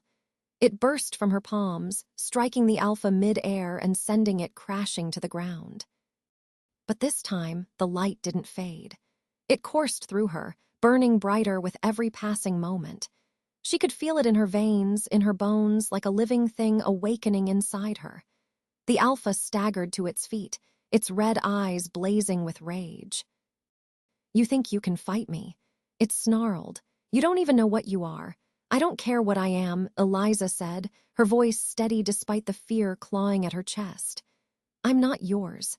The alpha laughed, a dark, chilling sound that echoed through the clearing. "You already are." The ground beneath her feet trembled and the world began to blur, the shadows closing in. Eliza felt herself being pulled back, the bond tightening around her like a noose. "No," she screamed, her hands blazing with light as she pushed against the pull. "You don't own me." The alpha roared, its form dissolving into smoke as the clearing shattered around her. When Eliza opened her eyes, she was back in the cottage, her chest heaving and her body trembling. "You did it," Miranda said, her voice filled with quiet awe. "You touched the bond and you pushed back." Eliza looked down at her wrist. The mark was brighter now, glowing with a silvery light that seemed to pulse in time with her heartbeat. "I'm not theirs," she whispered, her voice trembling but resolute. Gideon knelt beside her, his golden eyes filled with something she hadn't seen before: pride. "No," he said softly. "You're not." But even as she steadied her breathing, Eliza couldn't shake the alpha's final words. "You already are." For all her newfound power, the fight was far from over. Chapter 14, The Forgotten Village. The sun was sinking behind the mountains as Gideon and Eliza emerged from the dense forest, their footsteps crunching against a path overgrown with weeds. The weight of the ritual still hung over Eliza like a shroud. She could feel the lingering pull of the bond she'd touched, the alpha's snarling voice echoing in her mind. "You already are." She shook her head, trying to push the memory aside. The mark on her wrist glowed faintly in the dimming light, its silvery hue a reminder that no matter how far they ran, the fight would always be with her. Gideon walked ahead, his shoulders tense as his golden eyes scanned their surroundings. The strain of the past few days was visible in the lines of his face and the stiffness of his movements, but he didn't complain. He never did. Eliza quickened her pace to catch up with him. "You said we were heading to a village," she said, her voice breaking the uneasy silence. "Where is it?" Gideon pointed ahead. "Not far now. It's been abandoned for years, but it'll give us a place to rest and maybe some answers." "Answers?" He nodded. The village was once home to people who fought against the Shadow Pack. Hunters, witches, anyone who dared to stand against the curse. "If there's any knowledge left behind, it'll be there." Eliza's chest tightened. The idea of walking into a place tied so closely to the curse made her uneasy. But if it held answers, anything that could help her understand the power she carried, she couldn't ignore it. The path widened as they crested a hill, and the village came into view. It was little more than a cluster of crumbling buildings nestled in a valley, their roofs caved in and their walls worn down by time. Ivy crept along the stonework, and the skeletal remains of fences and carts littered the streets. A faint breeze rustled through the empty windows, carrying the scent of decay and something faintly metallic. "This place feels wrong," Eliza murmured, shivering. "It's steeped in old magic," Gideon said, his voice low. "The kind that lingers long after the people who cast it are gone." As they descended into the village, the air grew colder, and Eliza wrapped her arms around herself for warmth. Shadows lengthened across the ground, stretching like claws as the sun disappeared behind the mountains. The silence was oppressive, broken only by the sound of their footsteps and the occasional creak of wood in the wind. Eliza couldn't shake the feeling that they were being watched, though she saw no sign of movement. Gideon stopped in front of what had once been a large building, a stone structure with tall windows and an arched doorway. The roof had partially collapsed, and vines snaked their way up the walls, but the door remained intact, its surface etched with faded symbols. This was the center of the village, Gideon said. A meeting hall, a place of planning, and eventually a battleground. Eliza hesitated at the threshold. "What happened here?" "The Shadow Pack found them," he said simply, his tone heavy with unspoken grief. "They didn't leave survivors." Eliza swallowed hard, her gaze darting to the symbols carved into the door. They pulsed faintly, much like the mark on her wrist. "What do these mean?" "Wards," Gideon explained. "They were meant to keep the pack out, but wards aren't foolproof.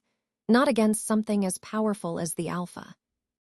A chill ran down Eliza's spine as she stepped inside, the air thick with the scent of mildew and ash. The room was large, with a high ceiling that had partially caved in, letting in slivers of moonlight.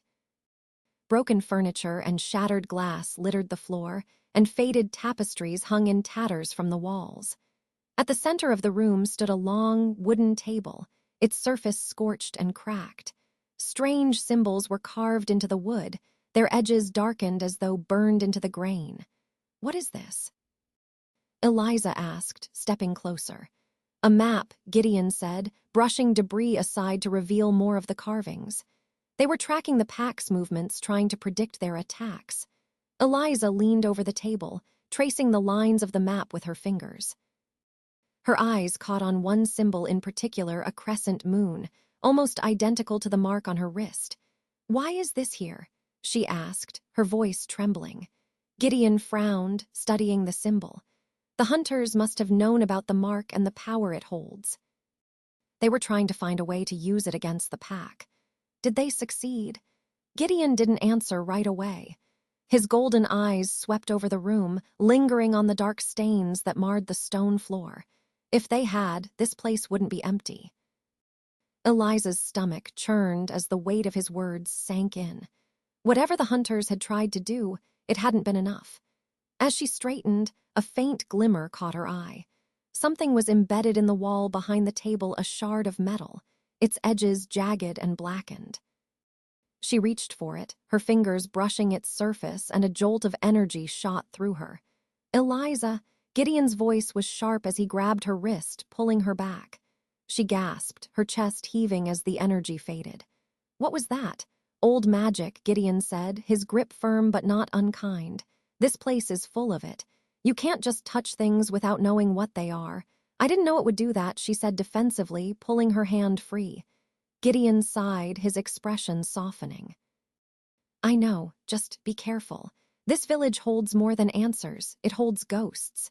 Eliza glanced around the room, her unease growing. The shadows seemed darker now, heavier, and she could almost feel the weight of the lives that had been lost here. "What do we do now?" she asked, her voice barely above a whisper. "We find what we can and move on," Gideon said, his tone resolute. "The longer we stay, the more dangerous it becomes."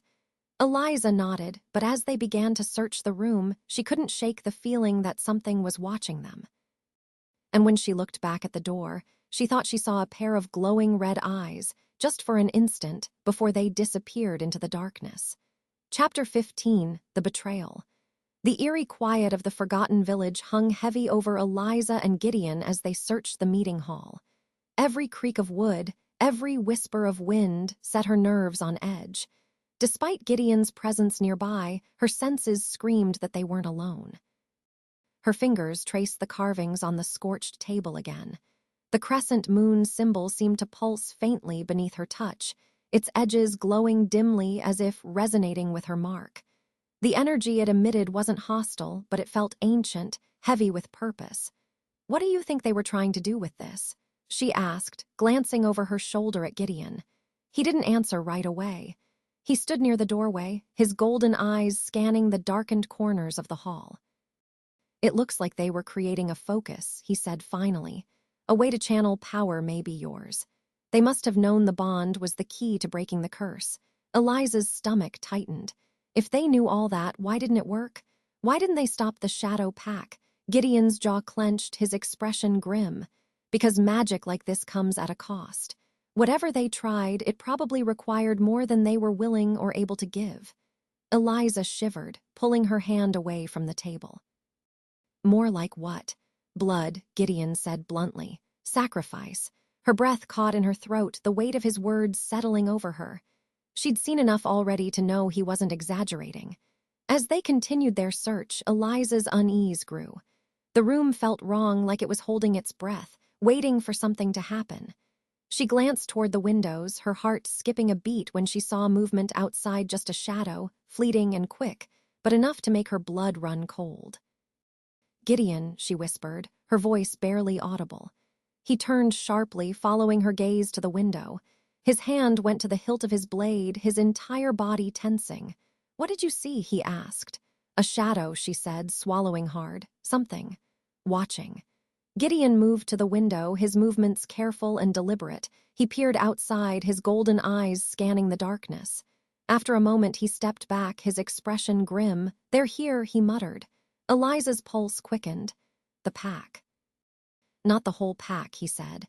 "But scouts, probably. They're testing us, trying to figure out if we're worth the effort." Her stomach churned. "What do we do?" Gideon didn't answer right away. His gaze flicked to the door, the windows, the shadows creeping along the walls. Then he looked at her, his expression hard. "We leave. Now." Before they could move, a voice echoed through the hall, cold and familiar. "You're not going anywhere." Eliza froze, her blood turning to ice. She turned slowly, her heart sinking as a figure stepped into the doorway. It was a man, tall and broad-shouldered, with dark hair that fell just past his ears. His eyes glowed faintly red in the dim light, and his smile was a predator's, sharp, cruel, and filled with malice. "Levy," Gideon said, his voice low and dangerous. The man's smile widened. "Still playing the hero, I see. How quaint." Eliza stepped closer to Gideon, her hands trembling. "Who is he?" "One of the Alpha's lieutenants," Gideon said, his golden eyes never leaving Levy. "And a traitor." Levy let out a laugh, the sound cold and hollow. "Traitor, that's rich coming from you. Tell me, Gideon, how long are you going to keep playing this game? Protecting her won't save you." Gideon stepped forward, his blade gleaming in the faint light. "You don't know what you're talking about." "Oh, don't I?" Levy's gaze shifted to Eliza, his red eyes glinting with dark amusement. "Do you even know who he really is?" Eliza's breath caught, her pulse racing. "What are you talking about?" "Don't listen to him," Gideon said sharply, his voice filled with urgency. Levy raised an eyebrow. "Still keeping secrets, are we?" "That's a dangerous game, Gideon. She deserves to know the truth." Eliza glanced at Gideon, her chest tightening. "What is he talking about?" Gideon's jaw tightened, but before he could respond, Levy took a step closer, his smile turning cruel. "He didn't tell you, did he?" Levy said, his voice dripping with mock sympathy. "Didn't tell you that the blood running through his veins is the same as the Alpha's? That he's one of us?" The words hit Eliza like a physical blow. She stumbled back, her mind racing. "That's not true," she whispered, her voice shaking. Gideon's silence was answer enough. Her chest tightened as she stared at him, searching his face for any sign of denial, but all she saw was guilt. "You're one of them?" she asked, her voice trembling. "It's not what you think," Gideon said, his voice low and filled with regret. "I'm not like them, Eliza. I left the pack years ago. I've been fighting against them ever since. Because you didn't want to share the power," Levy sneered. "You always thought you were better than us." Gideon's golden eyes burned with fury. "I left because I wanted to be free. Because I didn't want to be a monster. But you are a monster," Levy said, his smile widening. "And no matter how hard you try to run, you can't escape it. The Alpha's blood runs in your veins, just like it runs in hers." Eliza's stomach turned. "What do you mean, just like it runs in mine?" Levy tilted his head, his red eyes gleaming. "You really don't know, do you? The mark isn't just some magical coincidence, sweetheart. It's a birthright. You're one of us too." The world seemed to tilt around her, her knees threatening to give out. "That's not true," she said, shaking her head. "I'm not like you. I'm not enough," Gideon growled, stepping between them. His blade was steady in his hand, his gaze locked on Levy. "If you want her, you'll have to go through me." Levy's smile faded, replaced by a look of cold calculation. "Gladly," he said. The room erupted into chaos as Levy lunged, his claws gleaming in the dim light. Gideon met him head-on, their clash sending a shockwave through the hall. Eliza stumbled back, her heart racing as the two men fought with inhuman speed and ferocity. Levy's laughter echoed through the room, a chilling sound that sent shivers down her spine. But through the fear, a new resolve began to take root. If what Levy said was true, if the mark tied her to the shadow pack in ways she didn't fully understand, then she couldn't afford to be afraid anymore. She had to fight. Her hands began to glow, the light building with every passing second. She wasn't theirs, and she never would be. Chapter 16, Under the Blood Moon. The clash of steel and claws reverberated through the hall, shaking the fragile remains of the old meeting house. Gideon and Levy moved like shadows, their strikes so fast Eliza could barely follow them. The sparks from Gideon's blade lit the dim room, and Levy's snarls were animalistic, his movements sharp and predatory. Eliza pressed herself against the wall, the faint glow of her mark pulsing in time with her racing heartbeat. The words Levy had spoken echoed in her mind. The Alpha's blood runs in your veins, just like it runs in hers. She wanted to deny it, to push the thought away, but the truth was already sinking in. The mark, the bond, everything she'd felt since this nightmare began, it wasn't just a coincidence. There was something inside her, something ancient and terrifying, and the shadow pack wanted it. A loud crash pulled her attention back to the fight. Gideon slammed Levy into the table, splintering the wood beneath their weight. Levy let out a feral growl, his red eyes glowing as he raked his claws across Gideon's arm, drawing fresh blood. "Is that all you've got, Gideon?" Levy sneered, his voice dripping with mockery. "You're weaker than I remember." Gideon's golden eyes burned with fury. "I'm not weak, I'm free." With a burst of strength, he drove his blade into Levy's shoulder, forcing him back. Levy stumbled, snarling as dark blood dripped from the wound. Eliza's breath hitched as Levy's gaze snapped to her, his lips curling into a cruel smile. "And what about you, little one?" he taunted, stepping toward her. "Do you really think he can protect you forever? You're part of this, whether you like it or not." Gideon moved to block him, but Levy was faster, darting around him with inhuman speed. He was in front of Eliza in an instant, his clawed hand reaching for her. Without thinking, she raised her hands and the light came again. It burst from her palms, blinding and searing, hitting Levy square in the chest.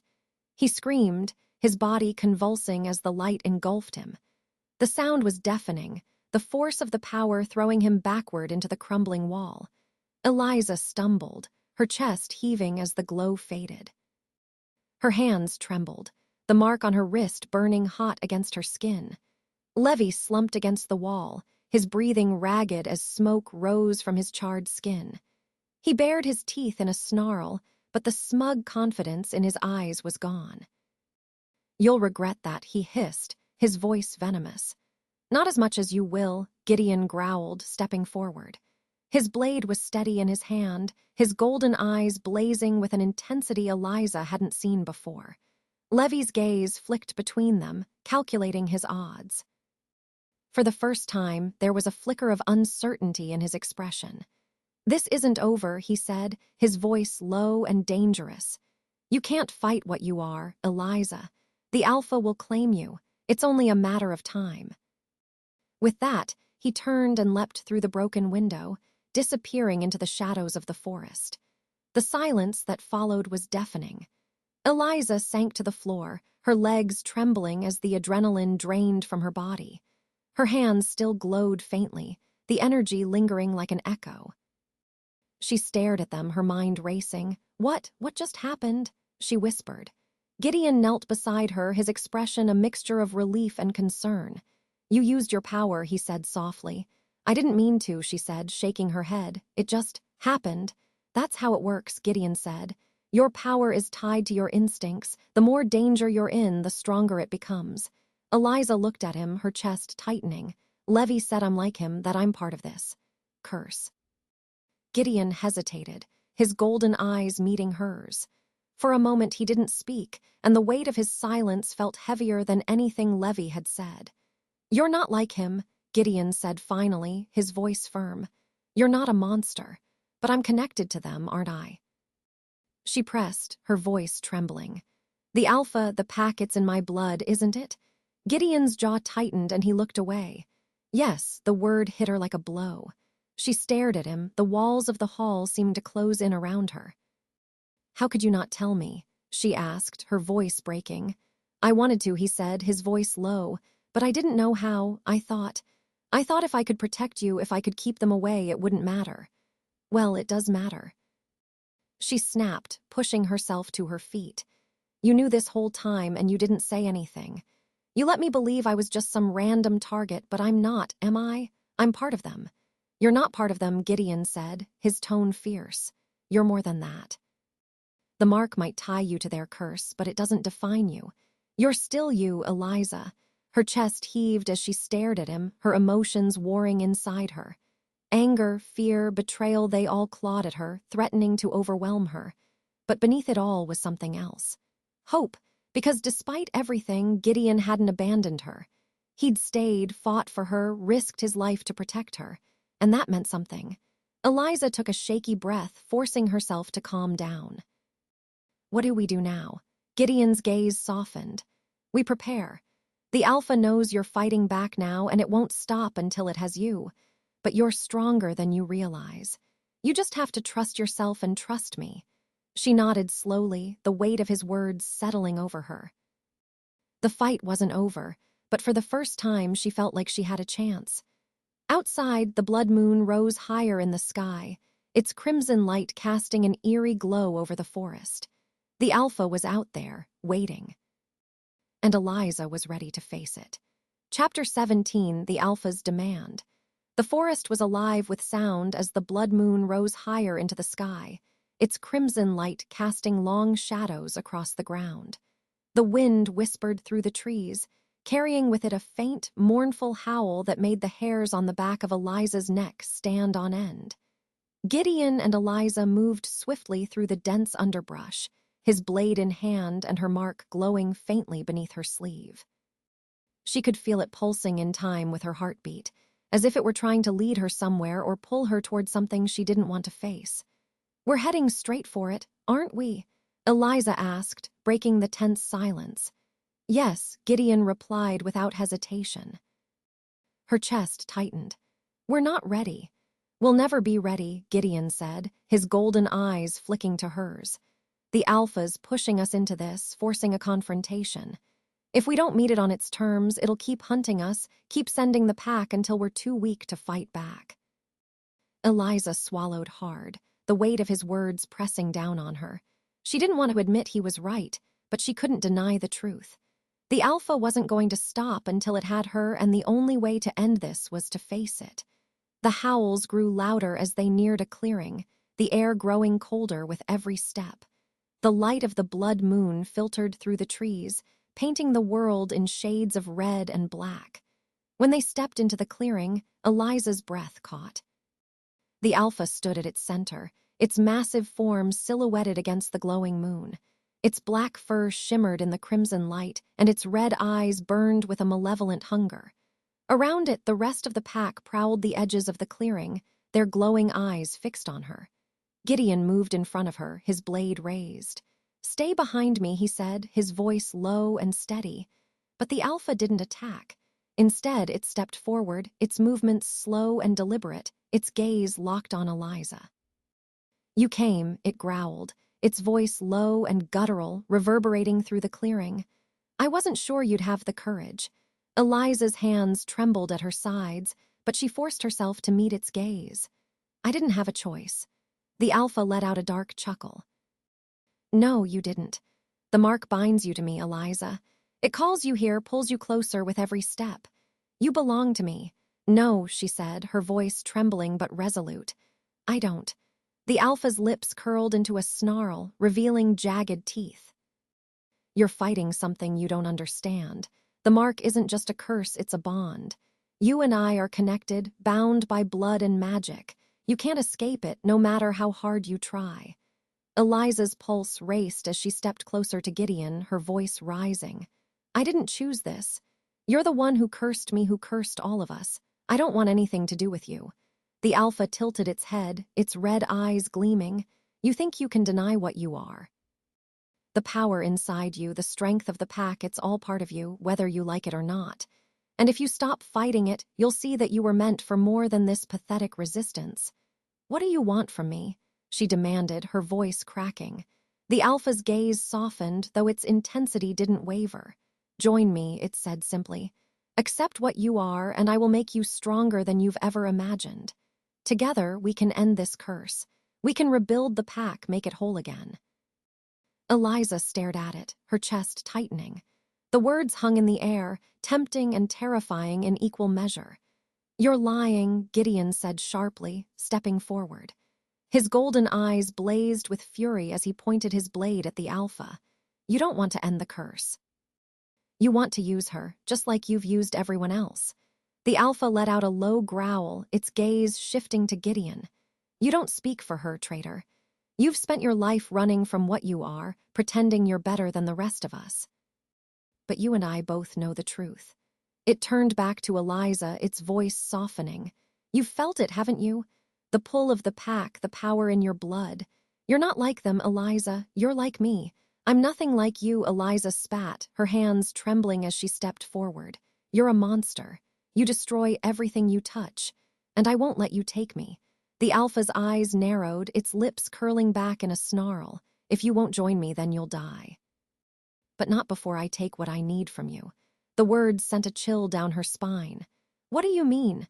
"The bond," the alpha said, its voice low and dangerous. "You carry the key to the curse, the power to break it or strengthen it. If you won't give it to me willingly, I'll take it by force."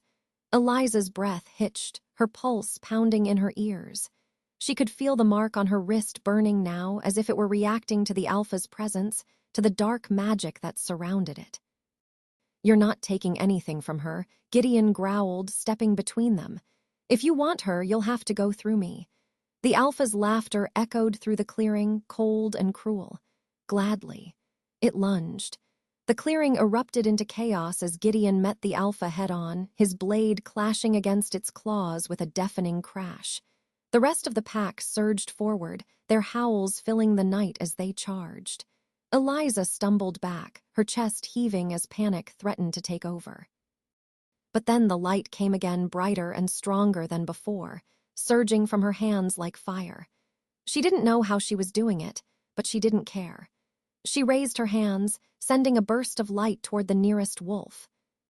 It yelped as the energy struck it, its body convulsing before crumpling to the ground. The power coursing through her was overwhelming, almost too much to contain, but she didn't stop. She couldn't. "Focus, Eliza," Gideon shouted, his voice cutting through the chaos. "Control it." She clenched her fists, forcing herself to steady her breathing as she aimed another burst of light at a second wolf. The pack was relentless, their red eyes glowing as they closed in, but she stood her ground. The alpha and Gideon were locked in a brutal fight at the center of the clearing, their movements a blur of claws, steel, and blood. The sight of Gideon struggling, his strength waning against the alpha's raw power, sent a surge of determination through her. She couldn't let this end here. With a shout, she unleashed another wave of light, this one brighter than the moon itself, and the pack recoiled, their howls turning into screams. The alpha turned to her, its red eyes blazing with fury. "You can't stop me, girl," it roared. Eliza stepped forward, the glow of her mark spreading across her skin, lighting her up from the inside. Her voice was steady, filled with a strength she hadn't known she possessed. "Watch me." Chapter 18, The Breaking Point. The alpha's furious roar filled the clearing, shaking the trees and sending birds scattering into the blood-red sky. Its red eyes locked on Eliza, glowing brighter with every passing second. Around it, the remaining wolves of the shadow pack snarled and snapped, circling her like predators waiting for their moment to strike. But Eliza didn't falter. The mark on her wrist burned hotter, spreading its light across her skin like liquid fire. Her hand still glowed with the same strange energy she had unleashed before, but this time it felt sharper, more focused, like it was waiting for her to take control. "Step aside, Gideon," the alpha growled, its voice a dangerous rumble. "This isn't your fight anymore." Gideon, bloodied and breathing heavily, raised his blade and positioned himself between Eliza and the monstrous figure. His golden eyes burned with defiance. "It's always been my fight." The alpha sneered, its jagged teeth glinting in the moonlight. "Then you've chosen your grave." Before it could lunge, Eliza stepped forward, her voice cutting through the tension like a blade. Enough. The alpha hesitated, turning its attention fully to her. The wolves around them stilled, their growls fading to low rumbles as they watched her with hungry eyes. Even Gideon froze, his chest heaving as he glanced back at her in alarm. "Eliza, don't," he began, but she cut him off. "I'm done running," she said, her voice trembling but steady. She lifted her glowing hands, the light radiating from her fingertips casting long shadows across the clearing. "You want me. Fine, but you'll have to face me first." The alpha tilted its massive head, its red eyes narrowing. Then, to her surprise, it began to laugh, a deep, guttural sound that sent a shiver down her spine. "You," it sneered, "you think you can stand against me? You don't even know what you are." Eliza's pulse quickened, but she held her ground. "I know enough," she said, her voice hardening. "I know that you've spent centuries using people like me, people with this mark, to strengthen your curse. I know that without me, you're nothing. And I know that if I break the bond between us, your reign of terror ends." The alpha's laughter died, replaced by a low, dangerous growl. "You don't have the strength to break the bond," it said, taking a step closer. "You're bound to me by blood, by magic older than this world. You can't sever what you don't understand." Eliza's chest tightened, the weight of the alpha's words pressing down on her. But then Gideon's voice broke through her fear. "He's trying to scare you," Gideon said, his golden eyes locking onto hers. "You're stronger than him, Eliza. You've already proven that. Don't let him make you doubt it." She nodded, drawing strength from Gideon's unwavering gaze. The mark on her wrist pulsed again, its light growing brighter as she took a deep breath and faced the alpha. "You don't control me," she said, her voice rising. "Not anymore." The alpha's snarl deepened, and it lunged at her, its massive claws outstretched. Eliza didn't hesitate. She raised her hands, and the light exploded from her palms, a blinding, searing wave of energy that slammed into the alpha mid-air. The force of it sent the creature hurtling backward, crashing into the ground with a deafening thud. The wolves around them howled in rage, but the light continued to pour from Eliza, forming a shimmering barrier between her and the pack. They snarled and snapped at the edges of the light, but they couldn't break through. The alpha rose slowly, its black fur singed and smoking. Its red eyes blazed with fury as it bared its teeth, but there was something else in its gaze now, something that looked almost like fear. "This isn't possible," it growled, its voice shaking. Eliza stepped forward, her glowing hands trembling with power she could barely contain. "You've spent your life controlling others, taking what isn't yours. But that ends tonight." The alpha snarled, lurching toward her, but she held her ground. The light surged again, brighter and stronger than before, wrapping around the alpha like chains. It roared, thrashing against the binding light, but it couldn't break free. "Eliza," Gideon shouted, his voice cutting through the chaos. "You have to end it."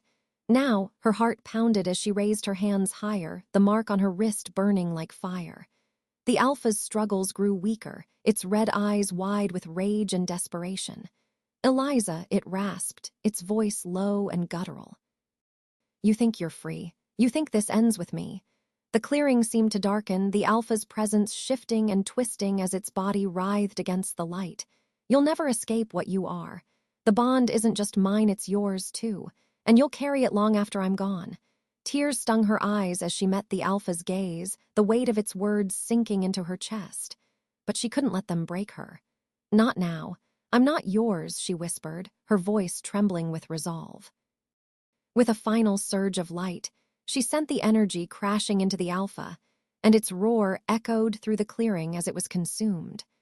The light swallowed it whole, breaking apart its form until there was nothing left but silence. The pack let out a mournful howl, their red eyes dimming as they turned and fled into the forest, their forms vanishing into the shadows. Eliza collapsed to her knees, the glow fading from her hands as exhaustion washed over her. Her chest heaved, her body trembling with the effort of what she had done. Gideon was at her side in an instant, his golden eyes filled with relief and something deeper, something raw and unspoken. "You did it," he said softly, his voice thick with emotion. Eliza looked up at him, her vision blurry with tears. Is it over? He hesitated, his expression shadowed. The alpha's gone. The curse is broken for the pack, at least. For the pack, she repeated, her voice hollow. Her gaze dropped to her wrist, where the mark still glowed faintly, its silvery light a reminder of everything that had happened. The alpha was gone, but the bond wasn't. And deep down, she knew the fight was far from over. Chapter 19, What Remains. The clearing was silent now, the weight of what Eliza had done settling over her like a suffocating blanket. The glow of the mark on her wrist had faded to a faint shimmer, but it was still there, an ever-present reminder of the bond she couldn't fully sever. The moon above, once blood-red, had begun to pale, its eerie hue giving way to soft silver as the night waned. The shadows of the forest seemed less oppressive, but the stillness wasn't comforting. It felt fragile, as though it could shatter at any moment. Eliza sat on the ground, her knees pulled to her chest as she tried to catch her breath. Her body ached, every muscle trembling from the strain of the power she had unleashed. The alpha was gone, its form erased by the light she'd summoned, but her mind was anything but calm. Gideon knelt beside her, his golden eyes watching her closely. He'd been silent since the pack retreated, but the tension in his posture spoke volumes. His shirt was torn, bloodied from the fight, and his jaw was clenched as if holding back something he wasn't ready to say. Is it really over? Eliza asked, her voice barely above a whisper. Gideon hesitated. For now. She frowned, lifting her gaze to meet his. That's not the answer I was hoping for. He sighed, brushing a hand through his dark, sweat-dampened hair. The alpha's dead. The pack is broken, scattered. That's a victory, Eliza. A big one, but the bond is still there, she finished for him, her voice trembling. I can feel it, Gideon. It's like a thread pulling at me even now. He nodded slowly, his golden eyes darkening. The alpha may be gone, but the magic that created the curse, the magic that ties you to it, didn't die with him. It's in your blood, your soul. That's not something that can be erased so easily. Her chest tightened, the weight of his words pressing down on her. So I'm stuck with this forever. No, Gideon said firmly, his voice softening. There's still a way to free you, we just have to find it. Eliza let out a bitter laugh, shaking her head. How? We barely survived this. What if the bond can't be broken? What if I have to live with this for the rest of my life? Gideon reached out, his hand hovering near hers before he hesitated. Then, with deliberate care, he placed his hand over hers, his touch warm and grounding. You're not alone in this, he said quietly. I swore I'd protect you, and I meant it. Whatever comes next, we'll face it together. His words sent a wave of warmth through her chest, cutting through the fear and exhaustion. She looked at him, the raw sincerity in his golden eyes making it hard to breathe. Why? She whispered. Why do you care so much? Gideon's jaw tightened, and for a moment she thought he might deflect the question. But then he spoke, his voice low and unsteady. Because I know what it's like to carry something you didn't choose, he said. To be marked by something that feels like it's pulling you under. I've been running from it my whole life, Eliza. But you're stronger than I ever was. You didn't run, you fought back. She stared at him, her heart aching at the vulnerability in his voice. Before she could respond, the faintest sound broke the stillness, a soft rustling in the trees. Gideon was on his feet in an instant, his blade drawn as his golden eyes scanned the darkness. We're not alone. Eliza scrambled to her feet, her body protesting every movement. The pack. No, he said, his tone sharp. This is something else. The rustling grew louder, and then a figure stepped into the clearing. It was Miranda. The witch moved with her usual grace, her long black dress flowing behind her like liquid shadow. Her green eyes gleamed in the moonlight, her expression calm but unreadable. You did it, she said, her voice smooth as she approached. You killed the alpha. Eliza's shoulders sagged with relief. Miranda, what are you doing here? Miranda tilted her head, a faint smile playing at her lips. I felt the shift in the magic. The alpha's death rippled through the bond like a stone dropped in a still pond. I wanted to see the aftermath for myself. Her gaze flicked to Gideon, then back to Eliza. You've done what many thought was impossible, but the battle is far from over.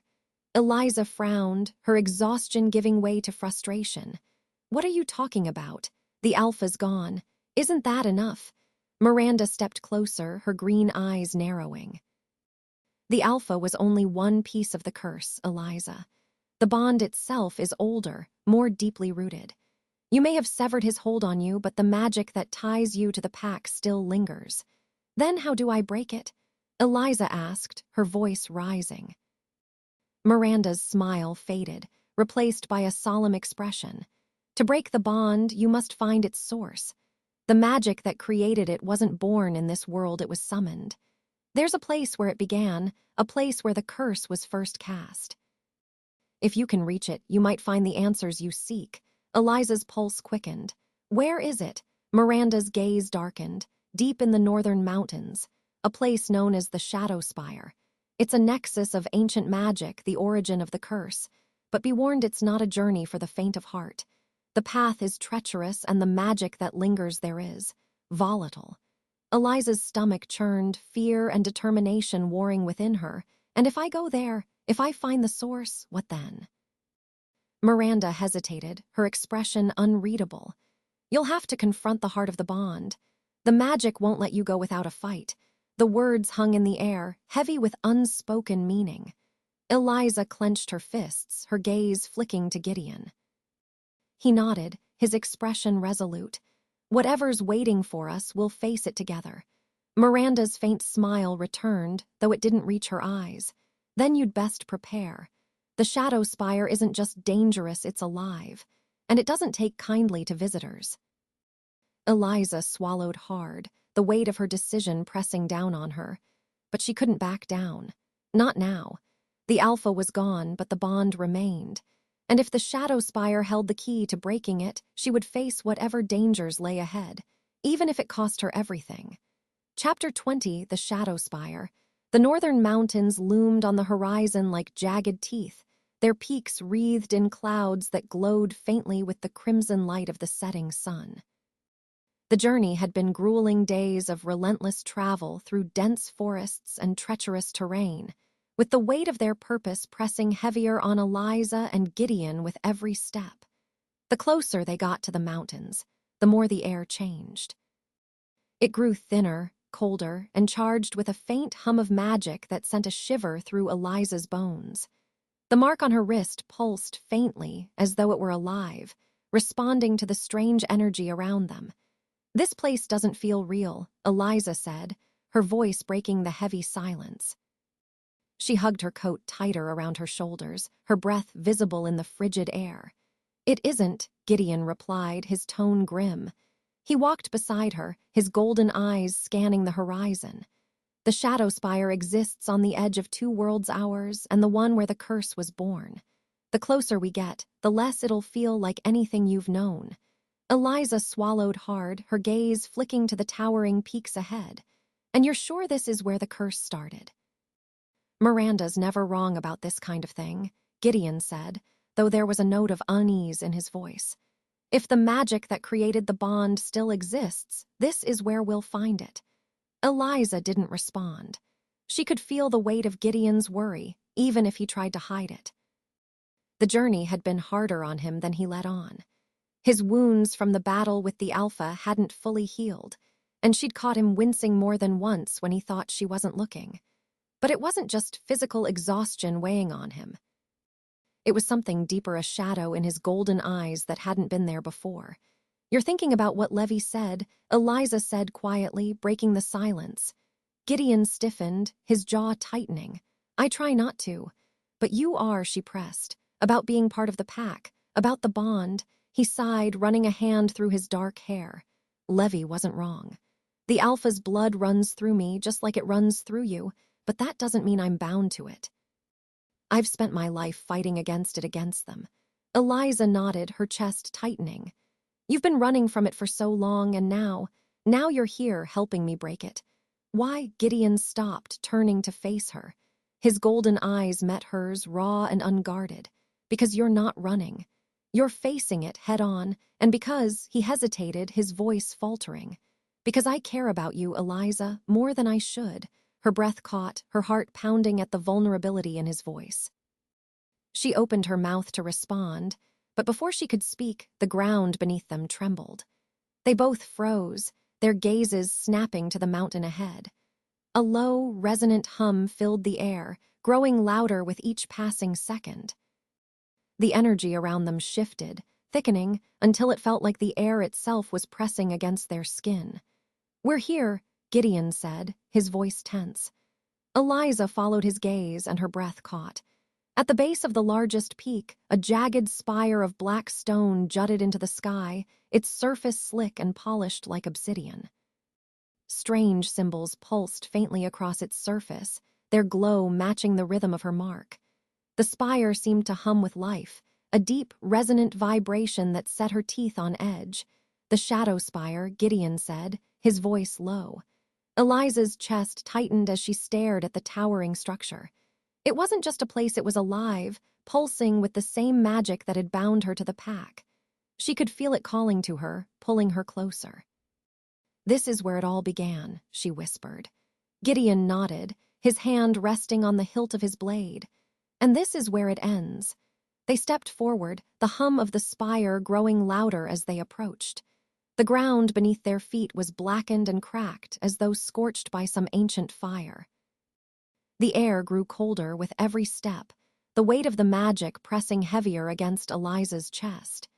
When they reached the base of the spire, the symbols etched into its surface flared brighter, their light spilling across the ground in intricate patterns. Eliza hesitated, her hand trembling as she reached for the stone. "What happens if I touch it?" "I don't know," Gideon admitted, his voice tight, "but whatever's waiting inside, it'll try to stop you. The magic doesn't want to be undone, it'll fight back." Her throat tightened, fear clawing at her chest. "And if I can't break it?" Gideon placed a hand on her shoulder, his touch steady and grounding. "You can," he said firmly. "I've seen what you're capable of, Eliza. You're stronger than this curse, stronger than the pack. You can do this." She met his gaze, the raw determination in his golden eyes giving her the strength she needed. Taking a deep breath, she pressed her hand against the surface of the spire. The world exploded into light.